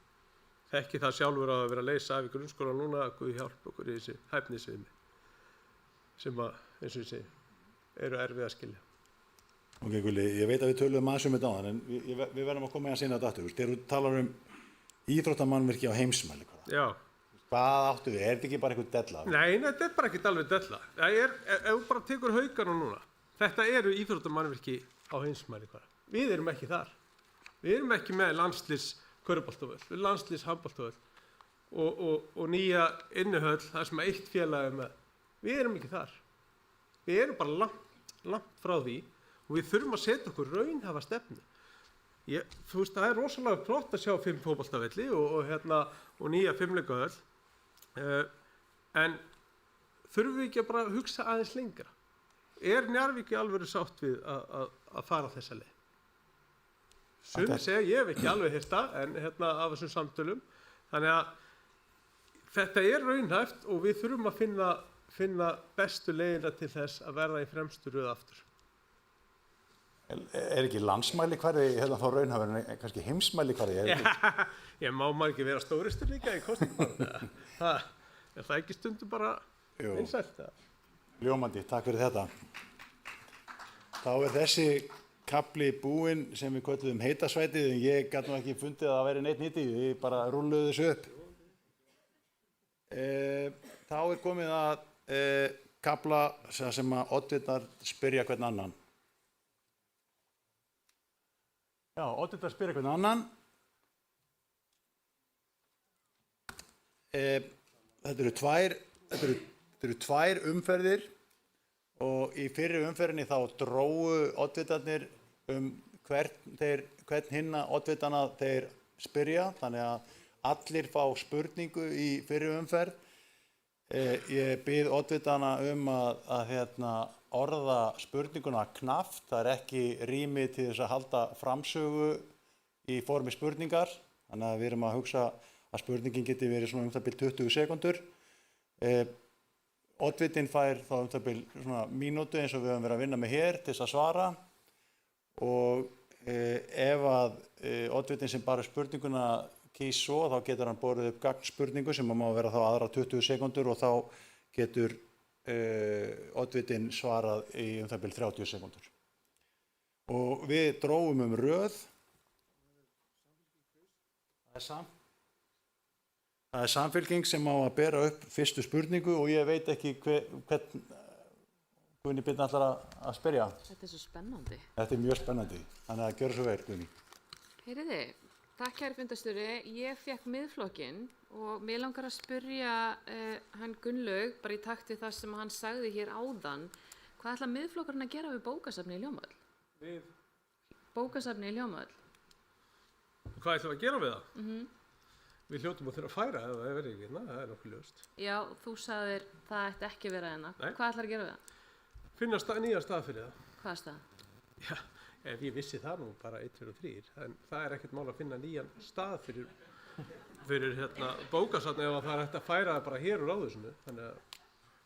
Ok. Takk fyrir þetta. Hver var númer 2? Það er Viðreisn, Arnar Páll. Já, ég þró Framsóknarflokkinn. Þannig að það sem ég langar að spyrja þig, Halldóra, ef þið farið í samstarf, hvaða mál eru skilyrði hjá ykkur og þið mynduð ekki hvika undan? Er það að þú verður bæjarstjóri eða er það einhvers konar stjórnsýsluleg málefni? Takk fyrir spurninguna. Okkar helsta, svona, ef ég á að segja baráttu mál, að styðja hér við börn, fjölskyldur, eldra fólk. Það er þetta mannlega. Þannig að ég held að það sé aðalega það sem við myndum ekki vilja gefa afslátt af. Ok. En ætlar þú að vera bæjarstjóri? Já, ég hef búin að segja það. Ég er tilbúin að sinna því hlutverki. Fá ég umboð til þess. Setjið það Án þess að ég vilji vera oftæknilegur, þá voru þetta 2 spurningar. Það var ekki eftirfylgisspurning. Takk. Siggi, það er Framsóknarflokkur, Halldóra Fríða, gjörðu svo vel. Heyrðu, ég dró hann vin minn, hann Arnar í Viðreisn. og ég er með spurningu til þín. Nú er ráðherra þinn með frumvarp inn í nefnd opnun brottfarar eða hælisleitendamiðstöðvar í Reykjanesbæ. Og mig langar að spyrja þig hvort þú styður opnun hælisleitendamiðstöðvar í Reykjanesbæ. Sko, nú ertu komin í mjög vafasamt málefni, en ég styð alltaf úrræði þar sem við erum ekki að brjóta á mannréttindum einstaklinga. Eins og staðan er núna, þá eru hælisleitendur sem ekki, eða sem neita að yfirgefa landið, réttar sagt, þeir eru vistar á Hólmsheiði. Það er algjörlega óboðlegt fyrir einstaklinga. Við erum að tala, þetta náttúrulega er í nefnd, að sjálfsögðu getur þetta breyst í meðhöndlun nefndarinnar, en að öllum líkindum myndum við styðja þetta úrræði. Þorbjörg Sigríður hefur talað fyrir þessu úrræði. Þetta er lokað úrræði, þetta myndi ekki hafa áhrif á Reykjanesbæ per se, ef við sletta hans inn á milli líka, en við stöndum alltaf með mannréttindum, það er það sem er. Þú fylgjast eftir eitthvað, Halldóra? Já, eiginlega, því að Guðný fekk að vera með, þetta er samt ekki spurningin þar sem ég hef gaggspurningu, sko, þetta er ekki það, er það nokkuð? Nei. Nei, gaggspurning, bara sem sagt af sama meði. Sko, af því að ef þú les greinargerðina, þá er þetta ekki bara lokað úrræði. Þetta er ekki bara brottfararmiðstöð. Þetta er líka móttökumiðstöð, skimunarmiðstöð og neyðarúrræði Rauða krossins. Þannig að þetta er ekki bara lokað úrræði. En samkvæmt mínum upplýsingum frá Þorbjörgu Sigríði, núna fyrir stuttu síðan, þá upplýsti hún mig að þetta væri ekki frágengið frumvarp, þannig að það mun líklegast taka einhvern breytingum í meðhöndlun nefndarinnar. Hún taldi mér og öðrum trúum að þetta væri niðurstaðan sem væri farsælust fyrir okkur, og hún nefndi náttúrulega að þetta geti tekið breytingum, þannig að ég mun algjörlega þrýsta á þetta frá henni, klárlega. Takk fyrir þetta. Þá er það Miðflokkur, gjörðu svo vel, Gunnlaugur. Ég dró sem veit minn hér. Villi, stóra spurningin er, mun Sjálfstæðisflokkurinn eða hefur Sjálfstæðisflokkurinn út frá stefnu þessara 4 flokka í raun og veru útilokað einhver stefnumál þar sem hún ekki vinna með eða vinna að einhver ákveðnu stefnumóti sem útiloki í raun og veru eitthvað af þessum framboð. Það er náttúrulega ekkert framboð útilokað, en stefnumálin, ég er aldrei að fara að samþykkja áframhaldandi akademíureitsins til dæmis, og ég er ekki að samþykkja áframhaldandi 85% öllu framtíðar húsnæðisverði blokkir, og það eru svona stefnumál sem eru ófrjó og ógjörnleg, en ég er tilbúin að ræða samstarfi hvaða flokk sem er, en ég er ekki að fara að gefa afslátt á þessum stefnumálum. Gagn, myndi gefa eftir bæjarstjórum? Þetta er önnur spurning. Var þetta ekki gagn? Þá er það Vilhjálmur, Sjálfstæðisflokkurinn er síðastur, ef að bókhaldið er rétt. Já, og það er bara eftir að spyrja Guðný Birnu, þannig Ég heyri það að þið eru mjög ánægð með verk ykkar í meirihlutanum. Því langar mér að spyrja, er eitthvað sem þið hefðu samt vilja gera öðruvísi á kjörtímabilinu? Við viljum alltaf gera meira og bæti meira en við lifum eftir fjárhagsáætlun sem að við höldum skynsamlega. Við skiljum eftir 10% framlegð í hverju fjárhagsáætlun til að eiga fyrir fjárfestingum og þannig höfum við náð að byggja upp sveitarfélagi samhliða. Það teljum við mjög mikilvægt og við sjáum alveg vöxtinn, við sjáum þörfina fyrir uppbyggingu. Þannig að jú, ef ég ætti fullan vasa meiri peningum þá ég vilja geta gert meira. En við þurfum að gera þetta skynsamlega og í réttum takt við fjármögnunina sem við eigum. En ég skilja þér rétt, viðstu, fyrir að tala fjármálin, það eru fjármálin sem þið hefði vilja standa ykkur aðeins betur í. Nei, ég sagði það ekki. Ég sagði að ég hefði verið til að eiga meira peningum. Við lifum eftir 3 fjármögnunarleiðum, herra þingmaður, eins og þú fullveist. Við fáum útsvar, fasteignaskatt og framlag úr jöfnunarsjóði. Og þótt að ég vildi auka þau framlög, þá fáum við bara með við íbúana sem við erum og það veistu fullvel. Kærar þakkir, þessi umferð var glæsileg. Þetta var svolítið þvingað, núna fáið að ráða. Og við förum bara sömu röð, þannig að Samfylking, þið megið velja oddvita til að spyrja og gjöru svo vel. Já, þakka þér. Ég vil spyrja Villa. Ef þú kemst í meirihluta í bæjarstjórn Reykjanesbæjar og ef þú gætir, myndirðu selja restina af HS Veitum líkt og formaður þinn hefur lagt til að selja eignir? Nei, við erum ekki að fara að selja restina að því. Þetta er grunninnviður hér í bænum sem er mikilvægur fyrir þróun samfélagsins. Það var í lagi að selja hinn helmingin. Nei, út úr. Enda er meirihluti eftir, við erum með meirihluti í þessu. Nefnilega. Takk fyrir þetta, Arnar Páll, það er Viðreisn, gjörðu svo vel. Mér langar að spyrja hana vinkonum mína, hana Guðni Birnu, af því að við nefndum það daginn að það var framúrkeyrslur í framkvæmdum. Þú nefndi við mig að við varum að miða fermetraverð við Reykjavík og nákvæmlega sveitarfélögin okkar, höfuðborgarsvæðið, en við erum staðsett í Reykjanesbæ. Af hverju miðum við ekki bara við Reykjanesbæ og hvað er mikið eftir óuppgert í framkvæmdum okkar? Til að svara varðandi höfuðborgarsvæði þá fór eignaumsýslusvið okkar að kanna meðal fermetraverð í grunnskólabyggingum og það er bara nýlegustu tölurnar eru grunnskólar á höfuðborgarsvæðinu. Það var ein bygging á Akureyri ef ég man rétt en hún var 3 ára gömul þannig að þetta voru nýlegustu tölurnar til viðmiðunar. Ekki að við séum að miða okkur við Reykjavík. Hinn spurningi var? Hvað er margt eftir óuppgert? Óuppgert, við erum með fullt af verkefnum sem eru ennþá bara í fullum gangi. Nei, hvað stendur eftir í, sem sagt ef við tökum bara framkvæmdina sem er í gangi núna, til dæmis Stapaskóla, hvað er mikið eftir óuppgert? Við erum að ganga frá verkefninu í Stapaskóla. Takk fyrir það. Þá er það Framsóknarflokkur, Halldóra Fríða. Ég er aðeins á svipuðum slóðum áðan og ég ætla að beina spurningu minni til Villa af því að hún er mjög mikilvæg fyrir íbúa hér í Reykjanesbæ. Nú er eitt af kosningaloforðum ykkar að gera ekki fleiri flóttamannasamninga.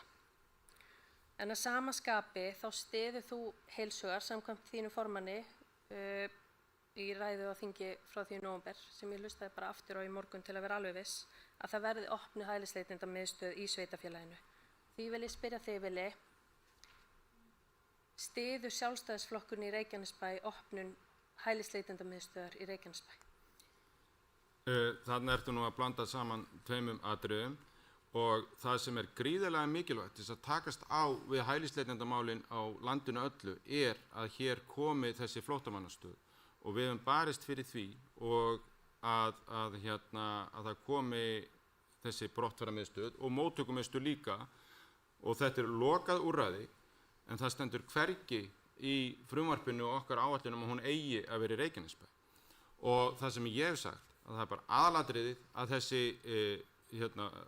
stöð komi til sem við náum tökum á hælisleitendamálum á Íslandi og það er nummer 1, 2 og 3. Ef að ríkisvaldið ákveður að hér sé skynsamlegasti staðurinn til að vera, þá verður það aldrei samþykkt nema með skýrum skilyrðum. Þarna er alveg fagleg störf og sérhæfð störf sem er gott að fá á svæðið, en það verður ekki afgirt svæði, þetta verður afgirt svæði ekki inn í íbúabyggð, heldur við þá girðingunni inn í iðnaðarhverfi sem það þarf að vera afgirt, þetta getur ekki verið inn í íbúabyggð. Ég fæ 20 sekundur af því ég fæ gagnspurningu. Já, flott. Hérna, þetta er nefnilega ekki alveg rétt og ég er ekki að misskila neitt eða að rugla einhverju saman. Ég styð sannarlega líka opnum brottfarastöðar, bara alveg svo það sé kýrskýrt, en ekki inn í miðju íbúahverfi. Og þetta er eitthvað sem ég mun setja í íbúakosningu, komið til þess að það standi til að opna þetta hér. Þetta er alls ekki lokað úrræði. Við erum á spurninguna. Já, og spurningin er, getur verið með þessu á Alþingi en á móti þessu hér þegar við erum byrjuð, við fengum óskum að sýna húsnæði inn í sveitarfélaginu okkar sem er bara sannarlega inn í miðju íbúahverfi og þetta getur ekki átt heiminn í miðju íbúahverfi og ég ætla að ítreka það, setja þetta í íbúakosningu leið og við erum komin hérna í meiri hluta. Já, við hefum verið skýr, þetta er lokað brottfaraúrræði og það er hefur verið okkar tillaga í þinginu og það er það sem er stutt og það er það sem við höfum barist fyrir inn í nefndinni og eins og kom fram, þetta er ekki komið út úr nefnd ennþá, en við hefum aldrei samþykkja annað heldur en lokað úrræði hér inn í iðnaðarhverfi en ekki inn í íbúðarhverfi. Takk fyrir þetta. Þá er það Miðflokkurinn. Já, takk fyrir það. Þó ég held reyndar að ég væri að fara að ræða þessi mál hérna, en þið eru augljóslega sammála okkur í því. En þannig að beint til formanns bæjarráðs. Við höfum auglýst 2 eignir núna til sölu, Nesvelli og Akademíuna. Er ekki alveg ljóst að við ætlum að greiða eitthvað niður skuldir? Eða fyrir þetta bara beint í rekstur? Afgangurinn af sölunni. Munum við ekki greiða niður skuldir? Það er spurningin. Rétt er að við erum búin að auglýsa Nesvelli, en við erum ekki búin að auglýsa Akademíuna og það er alveg kýrskýrt að söluverð Akademíunar fer í uppbyggingu í íþróttamannvirkjum. Það er bara eyrnamerkt. Allt í lagi að fara í fjárfestingar, það er bara allt í lagi, en hitt. Þannig að bara, og við höfum bara ekki, við vitum ekki hvert söluverð Nesvalla verður ef við fáum tilboð. Við vildum bara setja það á borðið af því að það er óeðlilegt í dag þegar ríkið er með 100% eignarhald á hjúkrunarheimilum að sveitafélagi eigi hérna 85% af því að þetta, svo það sé sagt. En verður að nota til að greiða niður skuldir eða fer það bara í rekstur? Við þurfum bara að sjá það hvað við fáum út af þessu. Flottir, takk fyrir. Síðasti oddviti til þess að byrja upp spurningu er oddviti Sjálfstæðisflokksins. Gjörðu svo vel, Vilhjálmur. Já, takk fyrir þetta. Mér langar að spyrja Arnar Pál vinn minn að svona svipaðri spurningu hann fékk á hann. En nú eru sveitarstjórnarstigið, hitt stjórnsýslustigið við Alþingi. Þess vegna langar mér að spyrja svona erindi Viðreisnar á landsvísu gagnvart sveitarstjórnarstigið. Við náttúrulega viljum láta til okkar taka. Við erum núna að bjóða fram í 11 sveitarfélögum. Flokkurinn er að vaxa. Við finnum meðbyr. Við finnum að fólk treystar okkur til góðra verka. Og við erum með öflugan hóp með okkur hvar sem við erum að bjóða fram. Þannig að við eigum svo sannarlega erindin og sveitarstjórnarstigið alveg eins og eigum erindi inn í landsmálin. Já, ég var að fæ að fylgja betur eftir, ég var að meina hvernig hefur landsmálin stefna og erindi Viðreisnar á landsvísu, hvernig styður sú stefna og erindi við sveitarstjórnarstigið? Hún náttúrulega mótast hjá Viðreisn á landsvísu, stefnan okkar á sveitarstjórnarstiginu líka, þetta er náttúrulega talar allt saman kerfin. Ef þú ert líka að tala um hvaða áhrif stefna flokksins á landsvísu hefur á okkur, þá ertu líklegast að skoða málefni varandi eins og við nefndum áðan flóttamannastöð og þess og þar, en að sjálfsögðu spannar þetta allt saman Vilhjálmur, að sjálfsögðu, það gerir það og við erum bara öll í þessu saman, það er það sem er. Kæra þakkir, þá er þessum næst síðasta lið lokið. Þá er komið að loka orðum framboðana og við munum fara í öfuga röð frá því áðan. Þannig að fyrst til þess að flytja sín lokaorð er oddviti Framsóknarflokksins, Halldóra Fríða Þorvaldsdóttir. Gjörðu svo vel.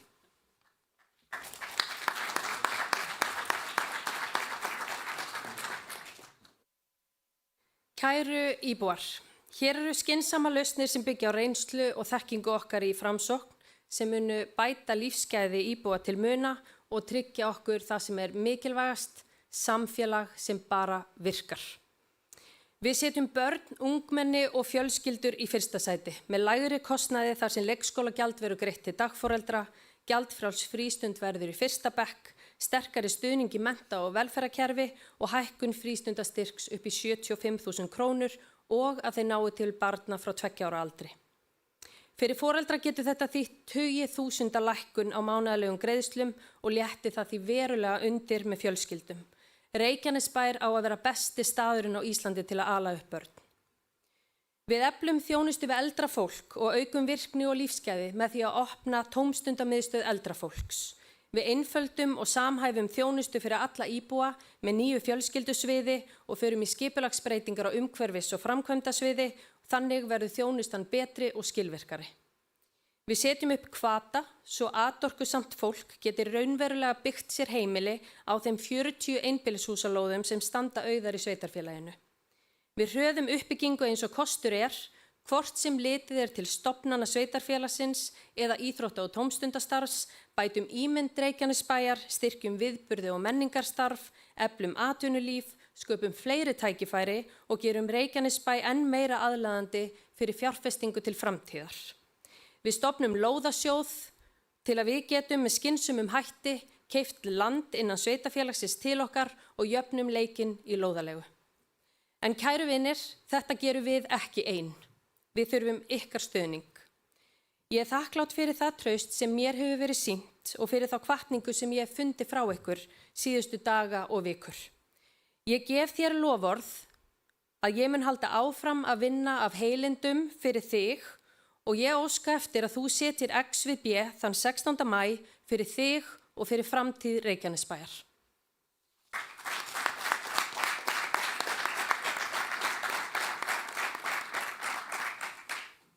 Takk fyrir þetta, Halldór Fríða. Ég gleymdi að minnast á það að tímamörkin í þessari síðustu umferð eru 2 mínútur.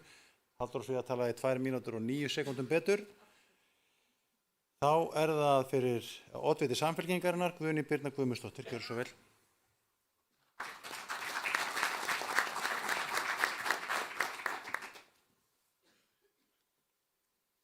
Virðulegi fundarstjóri og góðu gestir, Samfylkingin hefur unnið ötult starf fyrir Reykjanesbæ undanfarin áratug.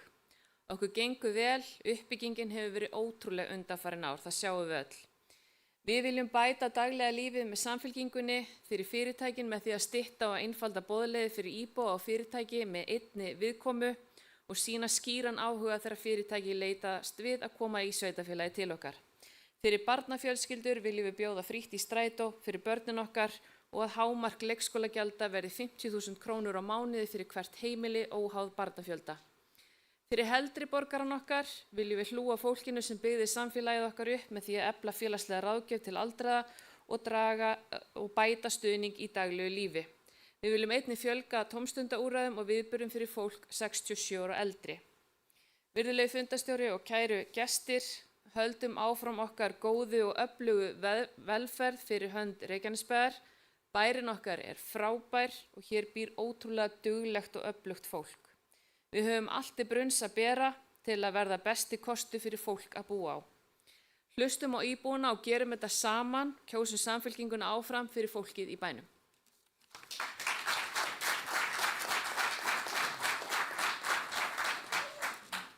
Takk fyrir þetta, Guðný Birna. Hún talaði í 1 mínútu og 18 sekúndur.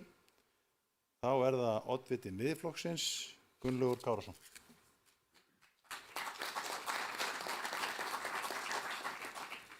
Kæru bæjarbúar, við stöndum á tímamótum. Laugardaginn 16. maí göngum við til kosninga og veljum hvers konar samfélag við viljum byggja upp hér í Reykjanesbæ. Með Miðflokkinn í forystu ætlum við ekki bara að reka bæinn okkar, við ætlum að gera hann að fyrirmyndarbæ á Íslandi. Við ætlum að sýna landsmönnum hvernig hægt er að snúa vörn í sókn með því að setja íbúana alltaf í fyrsta sæti. Við verðum fyrirmynd í rekstri.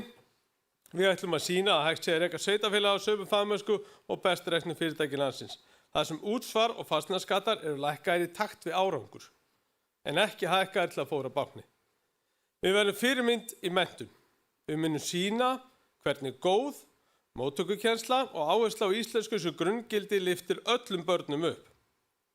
Við ætlum að vera bærinn þar sem öll börn fá pláss á 14 mánaða aldri og þar sem fjölskyldur hafa raunverulegt val með heimgreiðslum. Við verðum fyrirmynd í öryggi. Við ætlum að vera bærinn sem þorir að segja nei við ofálagi og innviði og tryggir að öryggi íbúa í Sundlaugum strætó og á götum úti sé algjört forgangsmál. Við verðum fyrirmynd í lífsgæðum með íþróttamannvirkjum á heimsmælikvarða, bara fyrir því geti. Hærri hvatagreiðslur og virðingu fyrir okkar eldri borgurum ætlum við að skapa samfélag sem fólk allstaðar á landinu mun horfa til okkar öfundaraugum. Kæru vinir, Reykjanesbær á að vera bærinn sem allir tala sem staðinn þar sem hlutinni virka. Þar sem þjónustan er skilvirk, skattarnir eru sanngjarnir og samfélagið er sterkt. Landsmenn munu horfa til okkar og spyrja hvernig fóruð þeir að þessu. Svarið verður einfalt. Við þorðum að velja nýja leið. Við þorðum að velja hagsmuni okkar íbúa. Gerum Reykjanesbæ að stolti Suðurnesja og fyrirmynd Íslands. Tækifærið er núna, setjum XVM. Takk fyrir.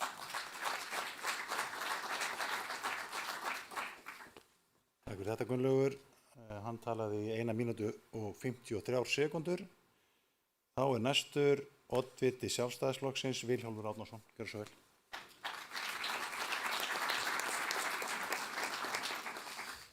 Kæru vinir, ég vil þakka ykkur fyrir góðan og málefnalegan fund þar sem að stóru málin hafa vissulega verið meira í brennidepli en þegar hefði heyrt skýrt að valið er skýrt, hvort við viljum breytingar eða áfram það sama. Mér langar að koma hér inn á mál sem hafa komið minna fram og það er fegrun bæjarins, gert göngustíga, gróðursetning og annað slíkt sem að eykur aðeins mannlífið og gerir þetta aðeins skemmtilegra og fallegra. En einnig líka málefni eldri borgara sem við viljum setja inn í tómstundamiðstöð sem að gildi fyrir alla og taka upp heilsufæðismælingu 2 ári eins og Janusarverkefni var og fleiri slík máli samþætting þjónustunnar og annað slíkt. En ég ásamt mínum frábæra frambjóðendahópi, við erum tilbúin ef þið gefa okkur umboð til þess að sýna það að það verða breytingar. Ef þið gefa okkur skýrt umboð þá munið þið finna það strax að hér verður öflugri og skemmtilegri bær þar sem að álögur munu lækka, sérbýlishúsin fara að rísa og atvinnulífið fer að blómstra. Ég treysti á ykkar stuðning 16. maí.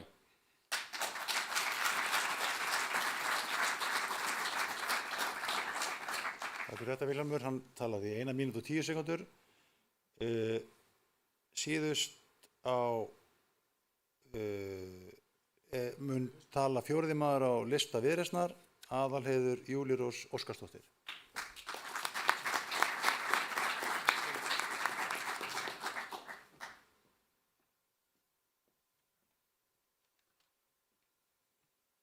Fundarstjóri og kæru íbúar. Nú er aðeins nokkri dagar til kosninga og eins og þið sjáið þá erum við í Viðreisn mætt til leiks. Við erum hér komin sem öflugur hópur frambjóðenda með ferska sýn og skýra stefnu hvernig hægt er að gera kraftmikinn Reykjanesbæ enn öflugri til framtíðar. Við erum ekki hér vegna sérhagsmuna, heldur vegna hugsjóna. Við erum nýtt afl, ný kynslóð með ferska vinda sem er tilbúin til að taka ábyrgð og móta samfélagið með ykkur. Við erum stolt af okkar Reykjanesbæ og eftir samtöl síðustu daga og vikur finnum við kraftinn sem býr í samfélaginu. Við viljum hlusta á ykkar rödd og taka ákvarðanir með ykkur, ekki án ykkar. Jafnrétti er einmitt eitt af gildum Viðreisnar, jafnrétti til virkrar þátttöku og skoðana. Pólitísk markmið nást með öflugu, opnu og lýðræðislegu starfi þar sem virðing er borin fyrir náunganum og öllum er boðið velkomið. Með því að kjósa nýja kynslóð eru þið ekki bara að velja fólk, þið eru að velja framtíð. Þið eru að gefa framtíðinni raunverulegt tækifæri. Við ætlum að starfa fyrir ykkur, í ykkar umboði og því munum við ekki gleyma. Við munum hlusta, standa við orð okkar og vinna af heilindum og af heiðarleika, því það er ykkar traust sem skiptir okkur öllu máli. Kæru íbúar, við í Viðreisn erum tilbúin. Nú er tækifærið, nýtum það saman. Mætum á kjörstað, nýtum kosningaréttin. Setjum XVC 16. maí. Gleðilegt Viðreisnar vor.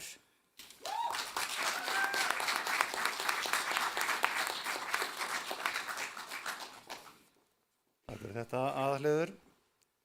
Hún talaði í 1 mínútu og 40 sekúndur. Það var komið að lokum þessa fundar. Ég vil byrjaði að þakka oddvitum fyrir þáttöku í fundinum og þeim sem hér tóku til máls og þakkar ykkur líka kærlega fyrir undirbúningin sem var gaman að takast á við.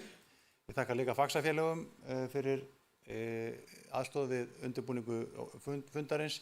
Þakka Reykjanesbæ fyrir að leggja til húsnæði, tæknibúnað og starfsfólk og Palla og hans fólki að dreifa þessu, auglýsa og dreifa og vonandi að vinna einhverjar fréttir í kjölfarið. Ég hvet bæjarbúa til þess að taka þátt í þessari lýðræðisveislu sem að kosningar eru og fyrir hönd fagsafélaga þá þakka ég kærlega fyrir góðan fund og óska ykkur öllum velfarnaðar í ykkar störfum í komandi framtíð. Takk fyrir. Fundi slitið.